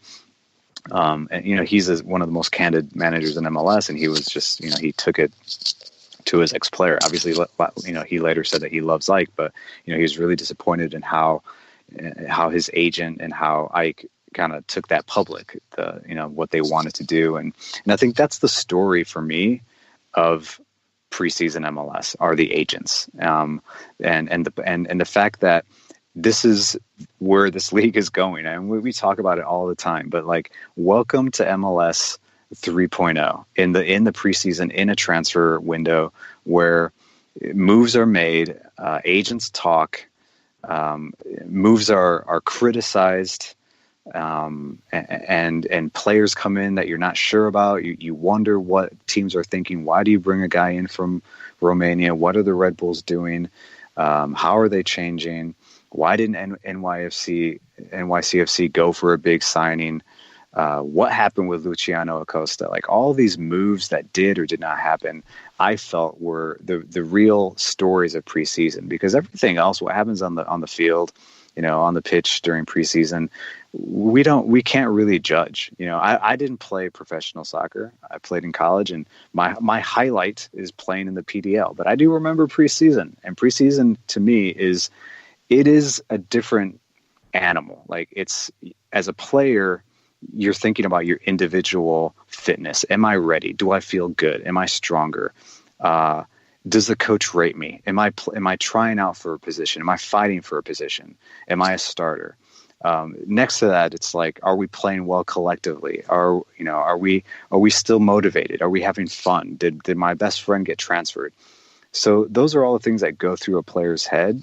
That are on the outside are just concerned, how are they playing? What is their formation? But internally, they're not in the regular season yet. So that's why I don't think any of the scrimmages and the scores for any club really matter right now. I think the story of the preseason were the moves and really ushering in a new kind of transfer window era in MLS. Felipe, we'll talk to you next Thursday on match day from Costa Rica as we get ready for this. Man, it's caught up to us quick. I know, man. I know. And I think Frank de Boer, to his credit, has not complained about the fact that they didn't have a lot of time. I think he mentioned it, but I've heard other managers have been concerned, hey, they're playing the Mexican league teams, Liga MX, they're in their season, and I think you need to let that go until MLS changes their calendar. That's just the reality of this competition, and so give credit to Frank de Boer, who has not kind of taken that route, and he understands that they need to train and train fast, but it sounds like they're just focused. They're focused on that matchup. So, yeah, I'm looking forward to talking to you guys Thursday before the game. Yeah, thanks as always, Felipe. We'll talk to you soon. All right, guys. Take care. Heading to break. We'll be back after this with some more Thursday thoughts. Today's show is presented by Appolinsky & Associates, personal injury lawyers with over 30 years of experience, supporters of Atlanta United, Faction, and Inter-Atlanta Youth Football Club. If you've been hurt in a wreck, contact Steve today. at steve@aa-legal.com or call in 24/7 at 404-377-9191. The initial consultation is free. A ranger station. I'd like to report a bear hug. Okay. I put out my campfire and Smokey Bear hugged me. So you drowned the fire, you stirred it, drowned it again, and felt that it was cold? Uh-huh. Yep, he's just letting you know you did good. Bear hug from Smokey Bear. Status update. I'm gonna let you go now. There are many ways to start a fire, but one sure way to put it out. Learn how you can do your part at SmokeyBear.com. Sponsored by the U.S. Forest Service Ad Council and your state forester. We know that every driver is different, and a one-size policy does not fit all. That's why Country Financial offers a variety of discounts, so you get the coverage you need and the savings you deserve. From good driver to good student, multi-policy to multi-car, we've got a discount to suit every driver. Call Jason Wright at 678-568-6871 today to see what you could save. On Facebook at Jason Wright Agency or by phone at 678-568-6871. Discounts vary by state. Policies issued by Country Mutual Insurance Company, Country Preferred Insurance Company, or Country Casualty Insurance Company, Bloomington, Illinois. Every hiring manager knows that a company is only as good as the people it's made from. So where do you find the best people? That may surprise you. Meet the grads of life. Young adults of unique determination and experience. An ideal fit for your company in an entry-level position, internship, or even mentorship. They might not have every qualification you typically look for, but they're exactly who your company needs. This is talent worth knowing about. Go to gradsoflife.org to learn how to find, cultivate, and train this great pool of untapped talent. Brought to you by the Ad Council and gradsoflife.org. Welcome back, SDH, February 14th. Thursday thoughts. We've tried to figure out some things about the Red Bulls' very cryptic tweet about a match behind closed doors in Real Salt Lake, not being able to play in that. Whoever they're playing doesn't want anything out about the match. Who knows? Very strange. But we do know on the Real Salt Lake front a little bit about what happened.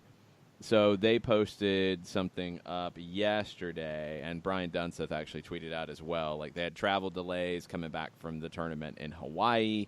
So in their post yesterday, after an unexpected delay in Real Salt Lake's travel plans, the team now shifts its focus to a small stint in Harriman, where the team will train in the interim before it travels to Tucson on Friday. Petke said, after nearly 14 hours in an airport, we thought it was necessary to get the team back into a familiar environment. Getting quality training sessions in and being somewhere that's familiar is what's important. He mentioned that there were a few issues with this tournament in Hawaii. He said the first match was really good they had out there. Overall, the matches were good. Then in the release from Real Salt Lake, they said, off the field and away from the two matches that were played in Hawaii, the team found that regardless of the circumstances that were presented, it could move past obstacles and focus strictly on progressing as a team. From a less-than-ideal training pitch provided to them in Hawaii to certain weather occurrences, the team continued to evolve and improve. That's a little bit of throwing shade without throwing shade. That's a very nice way of throwing shade. Remember, there was issues with the U.S. women's national team when they were going to play in Hawaii as well, and they actually said, we're not playing. So it's a great idea to do this little tournament in Hawaii and play teams from Japan. The Pacific Rim Cup's a great idea, but come on, folks. Like, if you're going to bring teams out to train their preseason, can you get them a quality pitch to train on? Weather you can't control, but come on, that's not good. And in the travel delays, hey, it happens sometimes. There's just nothing you can do. So they are not going to be in Tucson until Friday, so the Red Bulls had to scramble, find somebody else to play. It sounds like, according to other tweets, that they booked an opponent. They wanted to have some kind of coverage of the match, and they will not have coverage because the Real Salt Lake match was going to be streamed and covered, and fans were going to get a chance to watch it. So this one will not even be talked about. So there you go. It's an unmatch. I don't know, whatever you want to call it. Have at it. Have fun. It doesn't really matter because there's not going to be no information from it. So nobody knows. So what if a match occurred, but it didn't really happen? It's a preseason match, so it doesn't really matter anyway. This is getting way blown out of proportion because of a silly tweet that probably didn't need to be tweeted in that manner. Phraseology 101. A crazy thing. just say that Real Salt Lake can't make it due to travel issues, and the team will be training on their own or scrimmaging on their own. It just opened up a whole bunch of doors that probably didn't need to be opened. Anyway, let's get into some other stuff from around the league. We talked about the article over at ESPN FC, highly recommended, about San Jose. Check that out, about what they're trying to put together. Some off-the-field stuff on the TV front. Both Columbus and New York City made some announcements yesterday. Columbus, they have a new deal with Fox Sports Ohio. They had been on Fox Sports Ohio in the past. They moved to Spectrum in recent years, but Spectrum Sports was going away, so they're going to have to go somewhere. They're back to Fox Sports Ohio, which is a much better setup. There were a lot of issues with the Spectrum deal about games that were blacked out, how many games were blacked out, quality of the coverage. I want to say there were issues with the HD, SD type of feed. So it will be much, much better from a TV product for the Columbus Crew going forward. No big surprise there after the ownership upgrades and changes. New York City will be on the Yes Network. 22 regular season matches broadcast on the Yes Network. First match is the home opener on Sunday, March 10th against D.C. United at Yankee Stadium at 3 o'clock Eastern kick. All of the NYCFC matches televised by Yes will also be streamed via the Fox Sports Go app for local viewers. They'll be available on ESPN Plus for us outside of the New York area. Joe Tallis and Ian Joy will return for their 5th year of Yes play-by-play and analyst duties. Janusz Mihalik will also handle analysis when Joy's schedule conflicts. They've got the preseason friendly with Nashville as well on February 22nd. That's going to be broadcast on Yes, streamed live via Fox Sports Go. I would assume that would not be blacked out on Fox Sports Go and on Yes if you want to watch that, if you have access to the Yes Network. I don't know. I think it's outside the football. Well, it's not a regular season game, so it's just it has nothing to do with the MLS blackout situations. But I don't know if that would be on an ESPN Plus or if that's national or how that's going to work. So try to watch that one. You could probably pull that one up fairly easily through one fashion or another if you want to watch Nashville and NYC on February 22nd, a day after, well, next Friday. Everything is moving up so fast. Like, it feels like it's still early in preseason. It's not. Like, we're almost there. Bonkers. Absolute bonkers. Rumors from MLS coming up. New England. They've been talking about signing guys for a while. Their president has been on Twitter. He said, we've got guys coming. We're signing max salary guys. We're signing guys. We're signing guys. We're signing guys. It's been a little quiet here lately. Brad Friedel said this to Tom Bogert of MLSsoccer.com. I'm not going to tell you the position. I hope you understand, but it's going well. I have a lot of relationships over in Europe, and hopefully we'll see a player coming through the door very soon. Hopefully. It'd be nice. You talked about a deal and promising deals and promising players, and I mean, hopefully that door opens. Also, Friedel told Bogert that there have been no offers as of yet for Diego Fagundes, and there's been no issues with him in training. He's been a complete professional. I would assume that Fagundes will be with the Revs at least for the first half of the year until the transfer window opens in the summer, if an offer materializes. Chicago is linked to a defensive midfielder from Romania, Dragoș Nedelcu. He is a part of Romania's U21 squad. 1.5 million euro valuation. Pretty high for a player who has been developed in Romania. He's with a club, FCSB. Another defensive midfielder, they have Dax McCarty, they have Bastian Schweinsteiger, they have Brant Bronico, who played a lot in those roles. Schweinsteiger could be playing in the back, although the club has talked about him playing in the midfield. He says he's more comfortable in the back. This might be one a little bit for the future, but it shows another bit of investment in a player who has been getting some attention due to his matches with Romania's U21s. I always am just a little concerned about players from smaller European countries coming to MLS and hitting the ground running. In this case, it's a little bit better because I don't think he has to hit the ground running. He'll have a little bit of time to adapt. I guess I'm just a little surprised because I think they still have to upgrade other positions. This feels like a move for down the road, and I feel like they need a few more moves to get on the road in a strong way. Yeah, I'm right there with you where that is. It's like, okay, doing a move for the sake of a move, is it really a move? No, Is it not a for the sake positive? of a move. No, I completely disagree with that. It's a move for the future. You got to make those too. But when you have moves for the present that need to get done, that should be the priority, I would think. Correct. Yes. It's not just a signing to make a signing. I completely disagree with that. I mean, this is an up and coming player. This is a young defensive midfielder. Dax McCarty's not a spring chicken. We know Bastian Schweinsteiger. But there are doesn't other have a lot things of that you time should left. focus on first, though, yeah? Well, that's what I said. You have to sign guys for the current situation.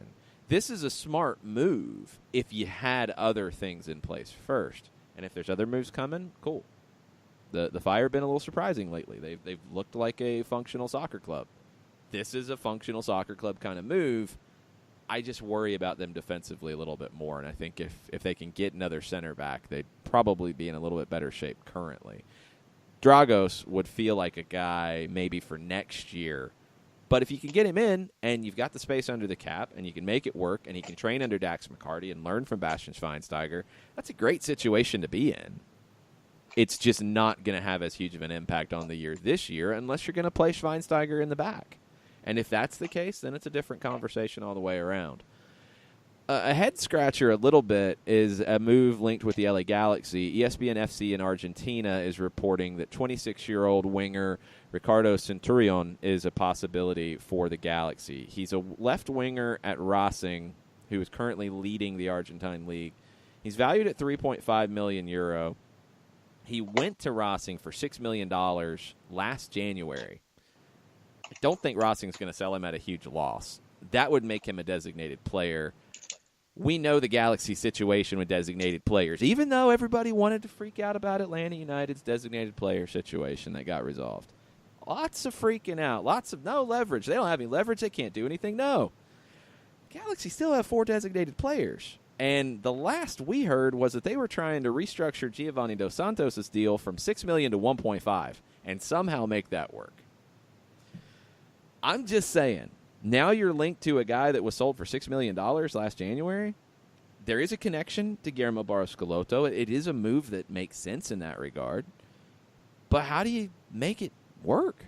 Like, I don't know what's happening with the Galaxy because they can't go into the season with Giovanni Dos Santos, Jonathan Dos Santos, Zlatan Ibrahimovic, and Roman Alessandrini on the deals that they're on. That's 4 designated players. Giovanni's on $6 million. That one's pretty tricky to deal with. I don't know how you restructure it. No clue. Zlatan, you just signed him. He's a designated player. Jonathan, he's probably the one outside of Zlatan who deserves it the most to be a designated player. I'm not touching his contract. Alessandrini is not a very expensive designated player, but the quotes from him when he was asked about restructuring his deal, he didn't seem too excited about it. Nope. So now you're linked to another guy. Could just be talk. Could just be people talking. Could be Centurion's agent trying to find a new deal for him, trying to get an improved deal. Always possible. But there need to be some questions about what the Galaxy are going to do 2 weeks away from a roster compliance deadline, and there's been a lot of things floated, and now it seems to be getting into wilder scenarios. I don't know how the Galaxy pull this off, and I don't know how they get Centurion unless you're moving 2 designated players off of designated player status. Because all the designated players. Well, no, you can't. I know. No, that doesn't. You can say that all you want, and then you can't. So you got to deal with it at some point. And 3 is the number. All the talk Period. was, wow, what's Atlanta going to do? How are they going to handle this? It baffled me. We talked about it during the whole process. I thought it was surprising from the national media that it was all the focus on Atlanta because of what the plans were and because of what scenarios you had. You're not loaning any of the Galaxy's designated players like we talked about potentially with Barco. It doesn't look like you're selling any of them because windows are shut. You're going to have to restructure, or you're going to have to move a player to a league where the window's still open. You're running out of options. Yeah. You're running out of options. So I don't know how you handle this if you're the Galaxy, and that should have been the focus from the national media when Zlatan Ibrahimovic's contract was signed. And I think everybody looked at Atlanta and what happened with P.T. Martinez and Miguel Almiron. That got handled with plenty of time. So I don't know. I'm just saying. I think the Galaxy are in a really weird spot, and I don't think there's a comfortable way out of it because of the things that have been said.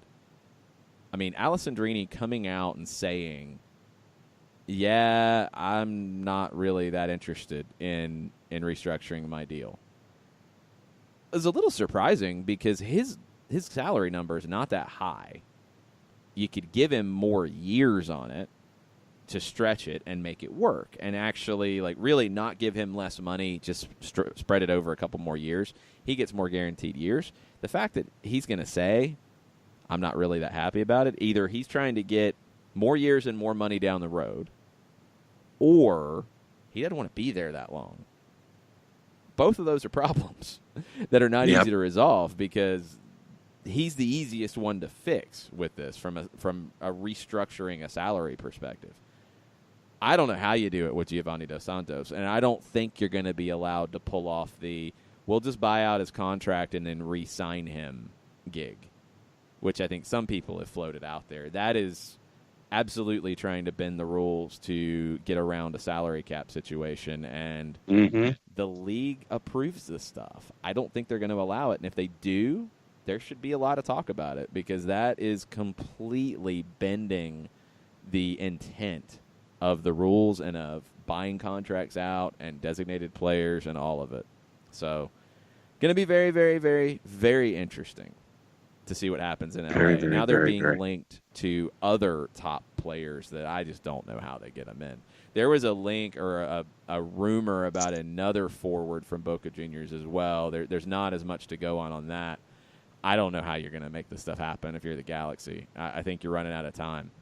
The biggest question I have before we go to break, so many clubs in MLS, and this is not just a 2019 thing. This has happened for a long time.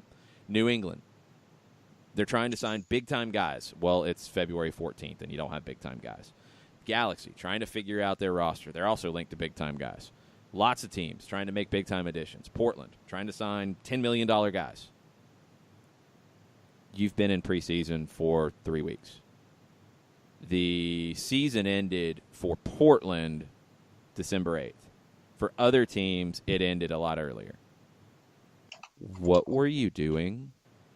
Where was the work in building a squad? Where was the thinking ahead? Where was the planning? Why are you adding players deep into your preseason that are then going to take time to get acclimated, that your manager has to deal with? Why? Why are you in this boat? Are you not preparing? That has to change. This is not MLS from 10 years ago. This is MLS in the global market, in the global situation. You have to be able to plan. That was why when the conversation came up about DC United, Luciano Acosta, PSG offering a big crazy deal right at the transfer deadline, and it throws everything into flux. You got to be ready to work. You got to be ready to deal. I think DC could have handled it because they could have went and gotten Yamil Assad and worked that out. They had a plan B ready-made. Not every team can, and that was the comment that came up from our friend Charlie Boehm. MLS teams aren't set up to deal with a big whale that comes in to offer a big offer right up against the deadline. They're not. That's not an excuse, though. They're not ready to deal with that because they're not ready to deal with just preparing a roster for the season. New England's been talking about big-name acquisitions for a while now. They're not going to tell us the position, and they say it's going well, and hopefully we'll see a player coming through the door very soon. Well, yeah, hopefully, because they play in a couple weeks. So, I'm just saying, what is going on in the off-season planning? You need to get these deals done earlier in the window. It's not even just an MLS thing. We see it in England all the time, John, with clubs who leave their business until late in the window, and they suffer for it. Yep. It's sadly, it is a universal pattern. And no, it's not a universal pattern. It is a universal pattern of bad teams. That's a difference. Yes. Good teams take care have of a plan earlier. Yes. So good teams have a plan. Right. That's the point, that it's a universal pattern of dysfunction. Yeah. You never see a Manchester City without a plan. Nope. You might see them make a deal late. You might see them make a big signing late or make a big sale late because they're taking advantage of the market. But you don't see them without a plan. Those are two different things.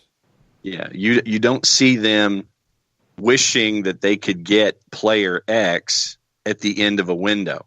Their business has already been taken care of for those players that they want to get or that they can fill in holes with. That they've got a plan figured out. It's the West Broms. It's the, Newcastle because of an owner. It's Huddersfield because you're last in the table. It's Fulham trying to bring in guys on loan at the very end.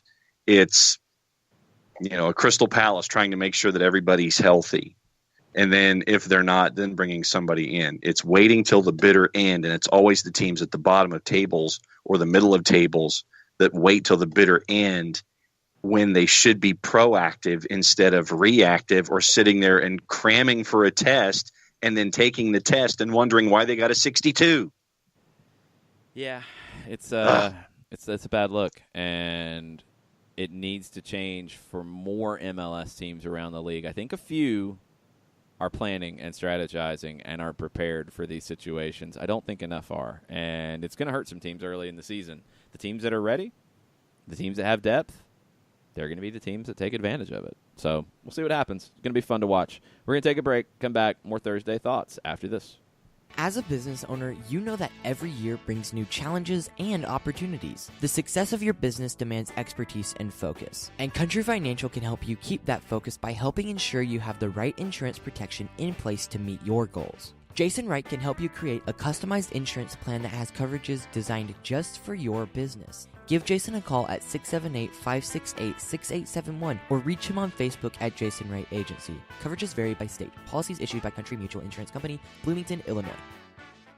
Got issues with youth or high school sports? Positive Coaching Alliance can help. PCA is a national nonprofit working to transform youth and high school sports so that every child has a positive character-building youth sports experience. PCA provides live and online workshops to train double goal coaches whose first goal is winning and whose second, more important goal is teaching life lessons through sports. PCA also has workshops for parents and high school student athletes. For more information, please visit positivecoach.org. If you've been hurt in a car wreck, contact my friend Steve Apolinski of Apolinski & Associates. He's been representing individuals for over 30 years throughout Georgia and Alabama. Email him at steve@aa-legal.com or call him 24/7 at 404-377-9191. The initial consultation is free.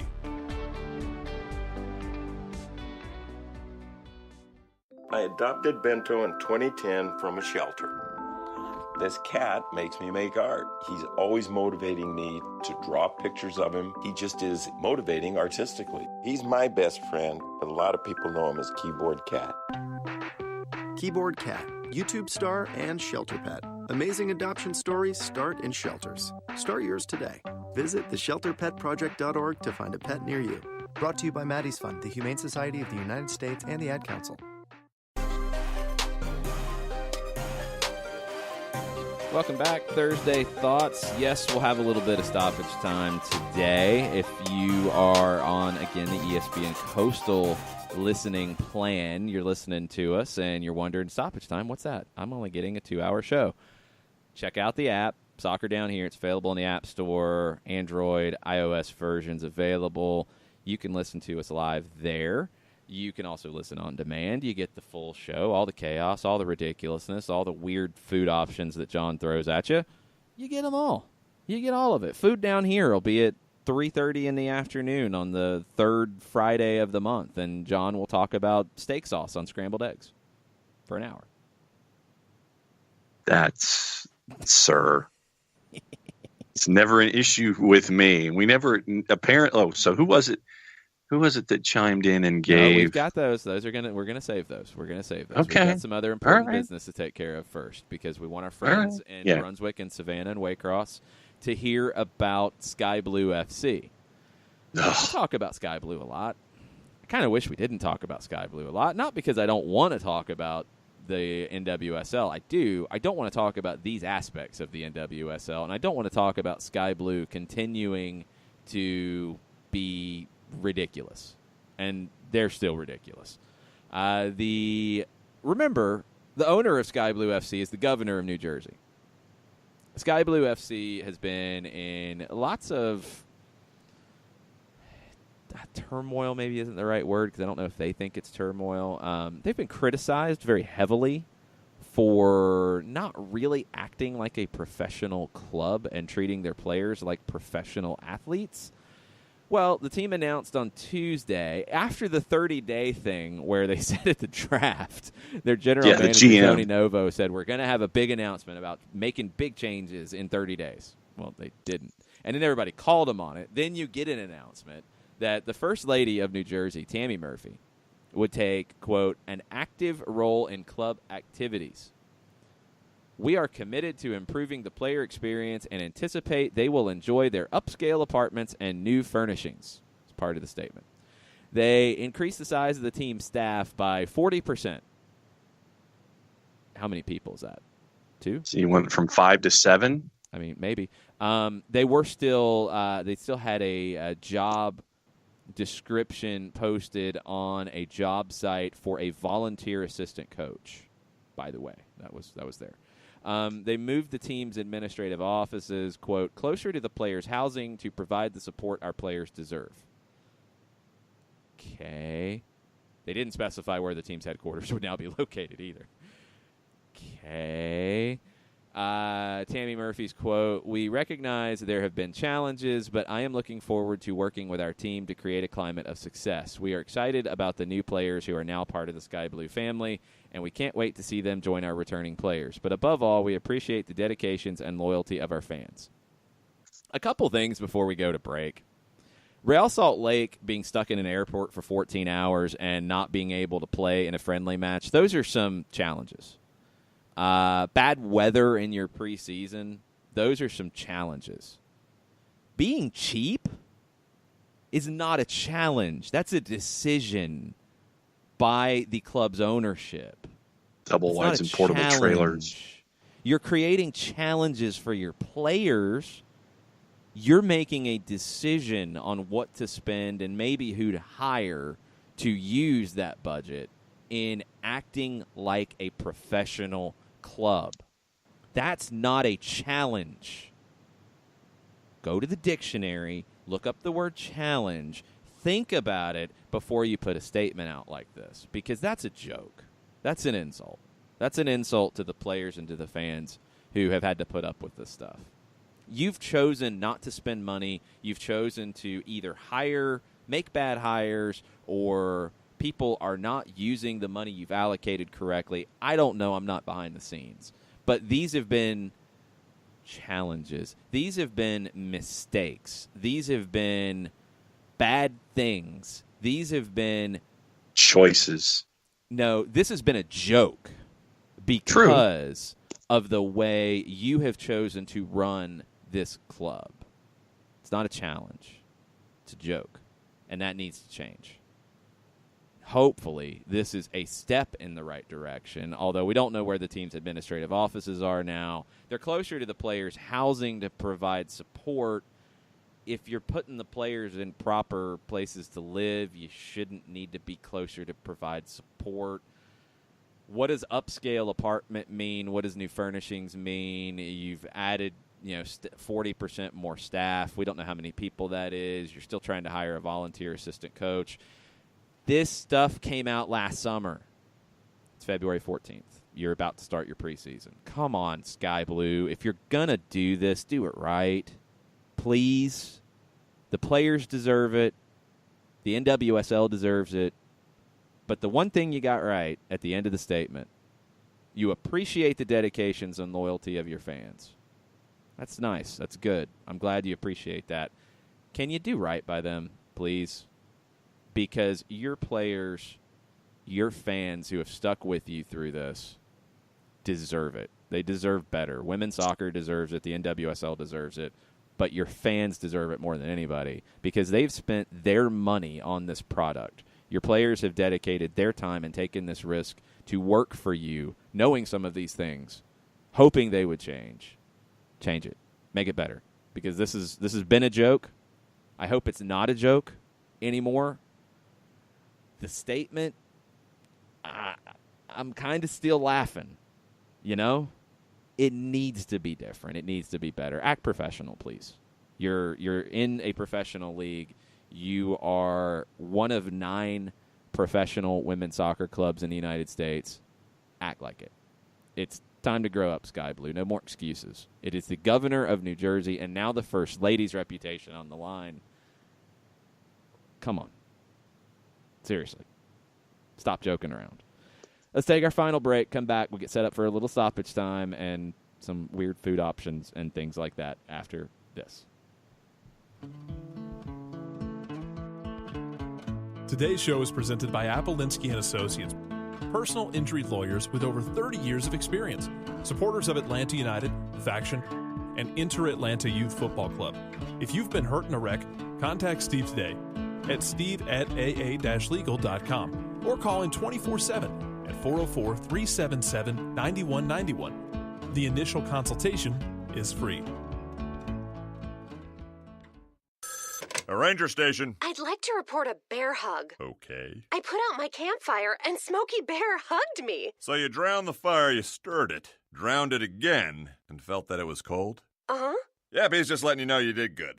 Bear hug from Smokey Bear. Status update. I'm gonna let you go now. There are many ways to start a fire, but one sure way to put it out. Learn how you can do your part at SmokeyBear.com. Sponsored by the U.S. Forest Service Ad Council and your state forester. We know that every driver is different, and a one-size policy does not fit all. That's why Country Financial offers a variety of discounts, so you get the coverage you need and the savings you deserve. From good driver to good student, multi-policy to multi-car, we've got a discount to suit every driver. Call Jason Wright at 678-568-6871 today to see what you could save. On Facebook at Jason Wright Agency or by phone at 678-568-6871. Discounts vary by state. Policies issued by Country Mutual Insurance Company, Country Preferred Insurance Company, or Country Casualty Insurance Company, Bloomington, Illinois. Every hiring manager knows that a company is only as good as the people it's made from. So where do you find the best people? That may surprise you. Meet the grads of life. Young adults of unique determination and experience. An ideal fit for your company in an entry-level position, internship, or even mentorship. They might not have every qualification you typically look for, but they're exactly who your company needs. This is talent worth knowing about. Go to gradsoflife.org to learn how to find, cultivate, and train this great pool of untapped talent. Brought to you by the Ad Council and gradsoflife.org. Welcome back. Final segment. Soccer Down here, February 14th edition. Thursday Thoughts edition. We have a few of those to get to. We have one from our friend Trains. Don't forget the forward planning done by Toronto. Side-eye emoji. Rico was making noise a year ago. And here's the league media denying they were slamming Atlanta's transfer dealings. Yes, I remember that post from Sam Stejkal. I completely agree with Trains about the Toronto thing. They completely mishandled the Giovinco thing. And I said as much as that was all falling apart. And, yeah, it felt like there was pushback from people. I don't know why. This was not news that Giovinco was not happy in Toronto. It came out last year during the Concacaf Champions League run. It was brought up multiple times during the 2018 season. Nothing happened in the offseason except for a new general manager coming in and the old one going to Columbus. And then it was brought up on day one of training camp. That happened. So you didn't handle this well. You got a pittance for him. You could have made the move last summer, and yes, they were still alive technically for their playoff race. We remember all the comments out of the Toronto camp when they came to Mercedes-Benz Stadium for the match after the All-Star game, and they didn't want to give up the mantle of the best team in the league yet. They still had a shot at the playoffs. A lot of things needed to go right. They didn't. They didn't. I think Toronto had a horrible season of bad luck, and that's what caused them to miss the playoffs. I don't think the Giovinco thing affected it. But at that stage, in the summer, you could have made a decision that, you know what, we're not going to sign him for the money he wants. He's on $7 million. We're not giving him that.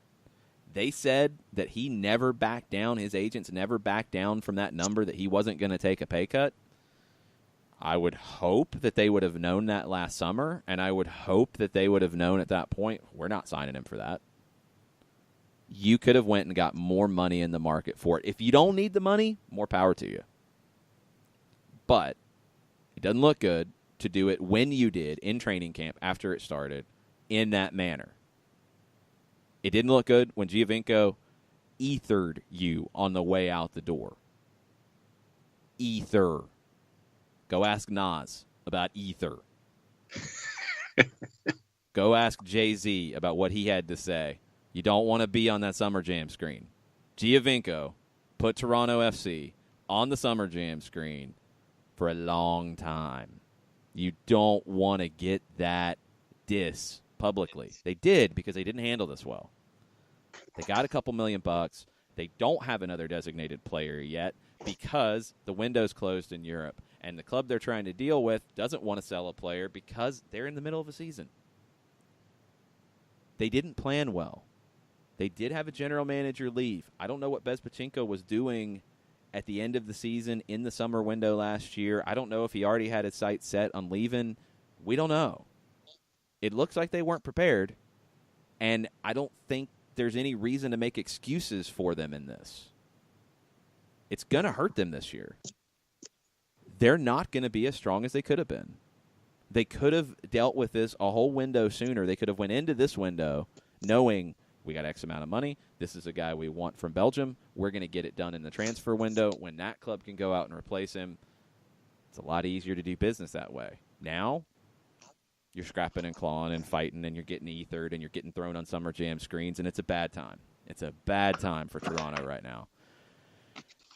I'm not getting into the whole Atlanta persecution complex and this and that and things that are being said nationally. It's ridiculous. I do believe that Atlanta is treated in the national media differently than other clubs. I have said it before, and I will continue to say it while I think that that's the case.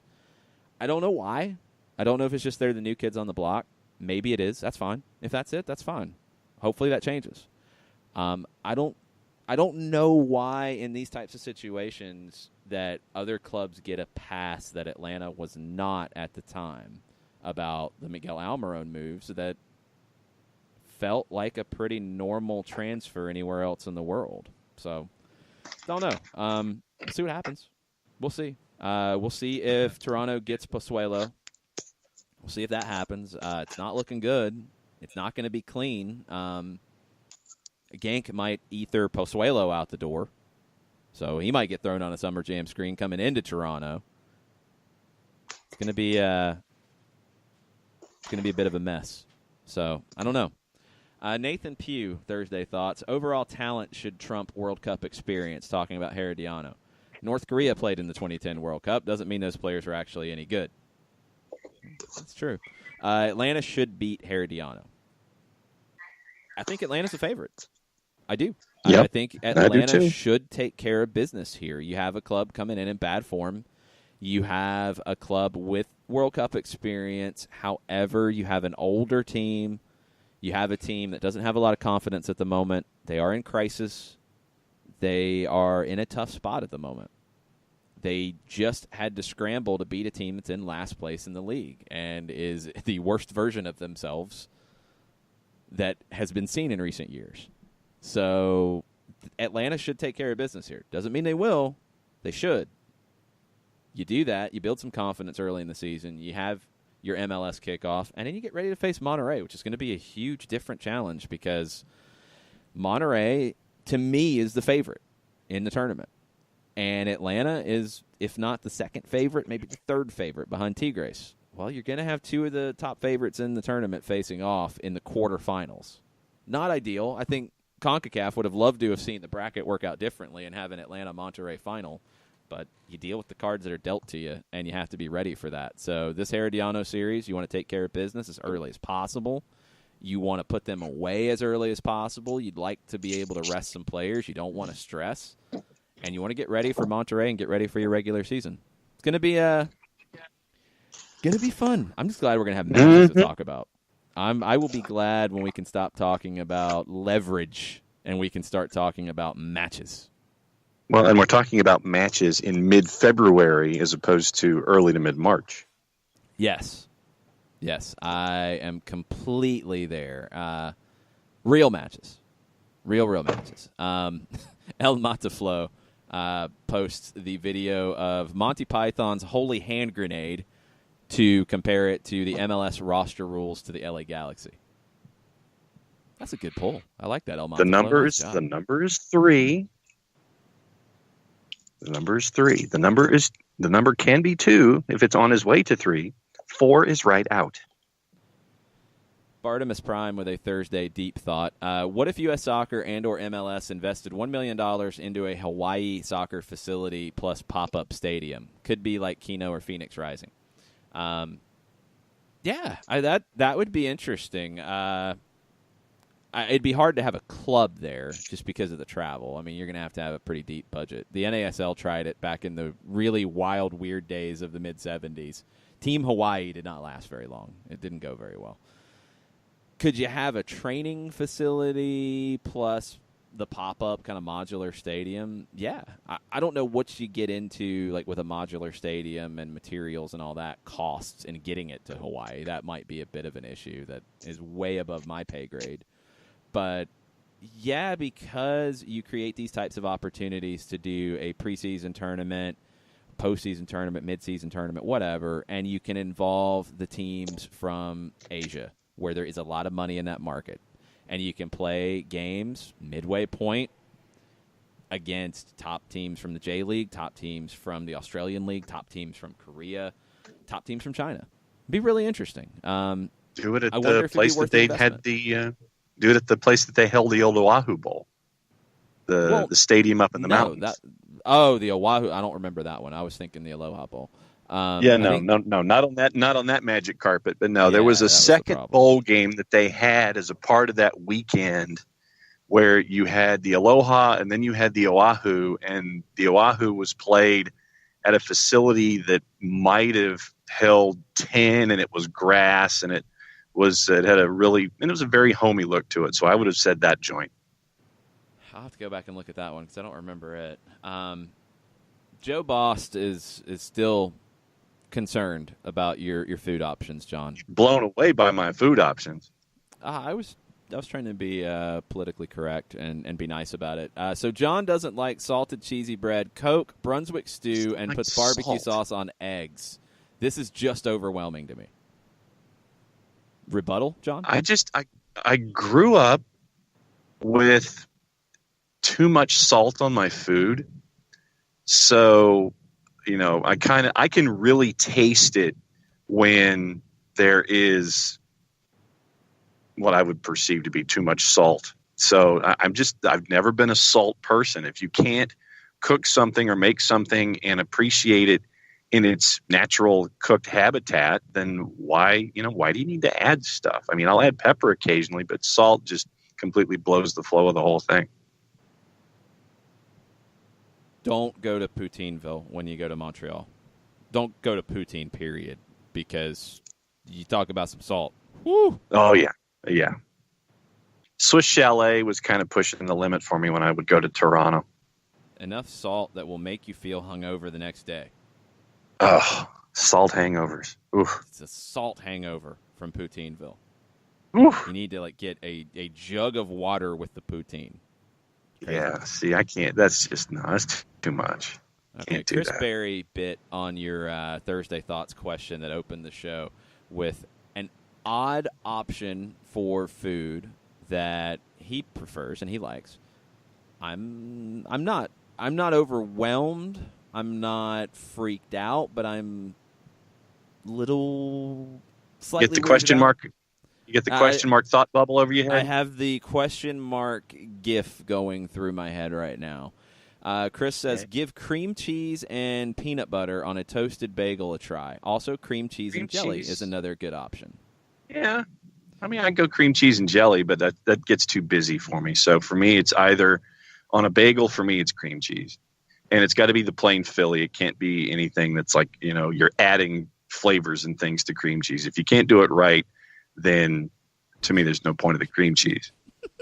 Your rules about adding things and flavors are very funny to me.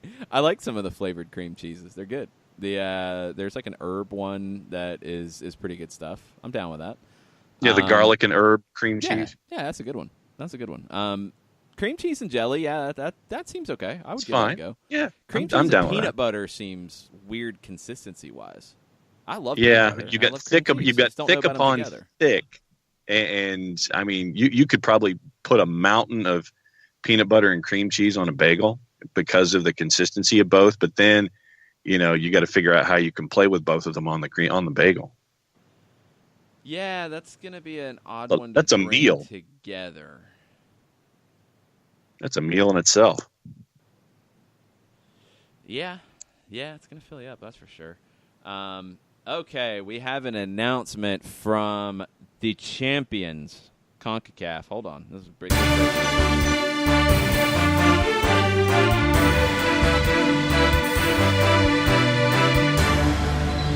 As tweeted at 11:06. See, sometimes stoppage time comes in handy.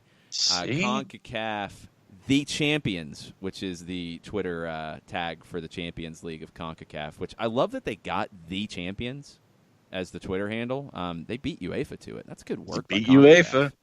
Yeah. So the article at the website, watch the 2019 Scotiabank CONCACAF Champions League in English on Yahoo Sports. Announced on 2019, Scotiabank CONCACAF Champions League will stream live in English on the Yahoo Sports app on iOS and Google Play, as well as at yahoosports.com. There you In 2018, CONCACAF and Verizon announced a groundbreaking multi-platform media rights deal to distribute CONCACAF tournaments across Verizon's digital media platforms, which include Yahoo Sports.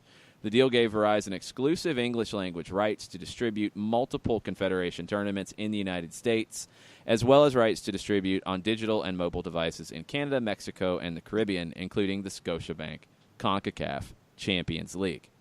So all of the matches will be on the Yahoo Sports app and yahoosports.com. The action begins Tuesday. 3 matches, Saprissa and Tigres, Guastatoya and Houston Dynamo, Club Atlético Independiente of Panama against Toronto FC, Wednesday, Marathon y Santos Laguna, and Club Atlético Pantoja of the Dominican Republic hosts the New York Red Bulls, and then also Alianza hosting Monterrey on Wednesday. Thursday, 2 matches, 8 o'clock, Sporting Kansas City, Toluca, Herediano, and Atlanta United. Univision Deportes will have the match on TV in Spanish. That's your U.S. viewing options for the CONCACAF Champions League, announced just now by CONCACAF. Spanish, TV, Univision Deportes. English, stream, Yahoo Sports app or yahoosports.com. Trumpets playing in the background. Hopefully. Yeah, Trumpet fanfare. Look, Yahoo streamed the NFL. I would think they're going to be okay with this. Verizon is involved. That should help. It is being produced, from what we know, in the Vista production studios. We know Vista very well. This is a very capable group of people putting all of this they ain't together. playing. No, not at all. So, you're going to be able to watch in English on the app, on the stream at yahoosports.com. You're going to be watching Spanish, Univision Deportes. And you're going to be able to listen on 92.9 The Game. I have confidence in saying that, although I don't know if it's a completely official. We're going to have it on the radio. It's going to happen. We've got like 5 different backup plans. Yeah, and we've got, and Soccer Down Here will be live in Costa Rica as well. Yes, but we don't have the rights to carry the match. There's a big difference. No. We will be your primer, your preview, your precursor, your pre. Yes. We'll just be your pre. We have rights to that. We don't have rights to carry the game. No, not yet. Concacaf coming after us. No, we're not getting there, so we don't have that kind of money. No, we don't. We could buy other things first. Yes, we're not beating Verizon out for the English language rights. I think they've got us. I think they have more resources. Slightly. Very possibly. But we do have some stuff coming up as we get closer to the season that will be lots of fun. So stay tuned with that. Some more affiliates coming online to do some cool stuff. We'll have some updates on fantasy as well coming up very soon. If you want to play some fantasy soccer with us of the regular season variety and of the daily fantasy variety. We're going to have a few different things for you. So it's going to be fun. That's it for our show. Tomorrow, we will have a packed show. We will have Joe Patrick from Dirty South Soccer joining us at 9:30. We will have Mike Conti from 92.9 The Game joining us at 10 o'clock. Nice. It'll be a preseason party tomorrow on the show, on the app, on the website, on Spreaker. Thanks, everybody, for listening. Mucha plata, y'all. Mucha plata, y'all.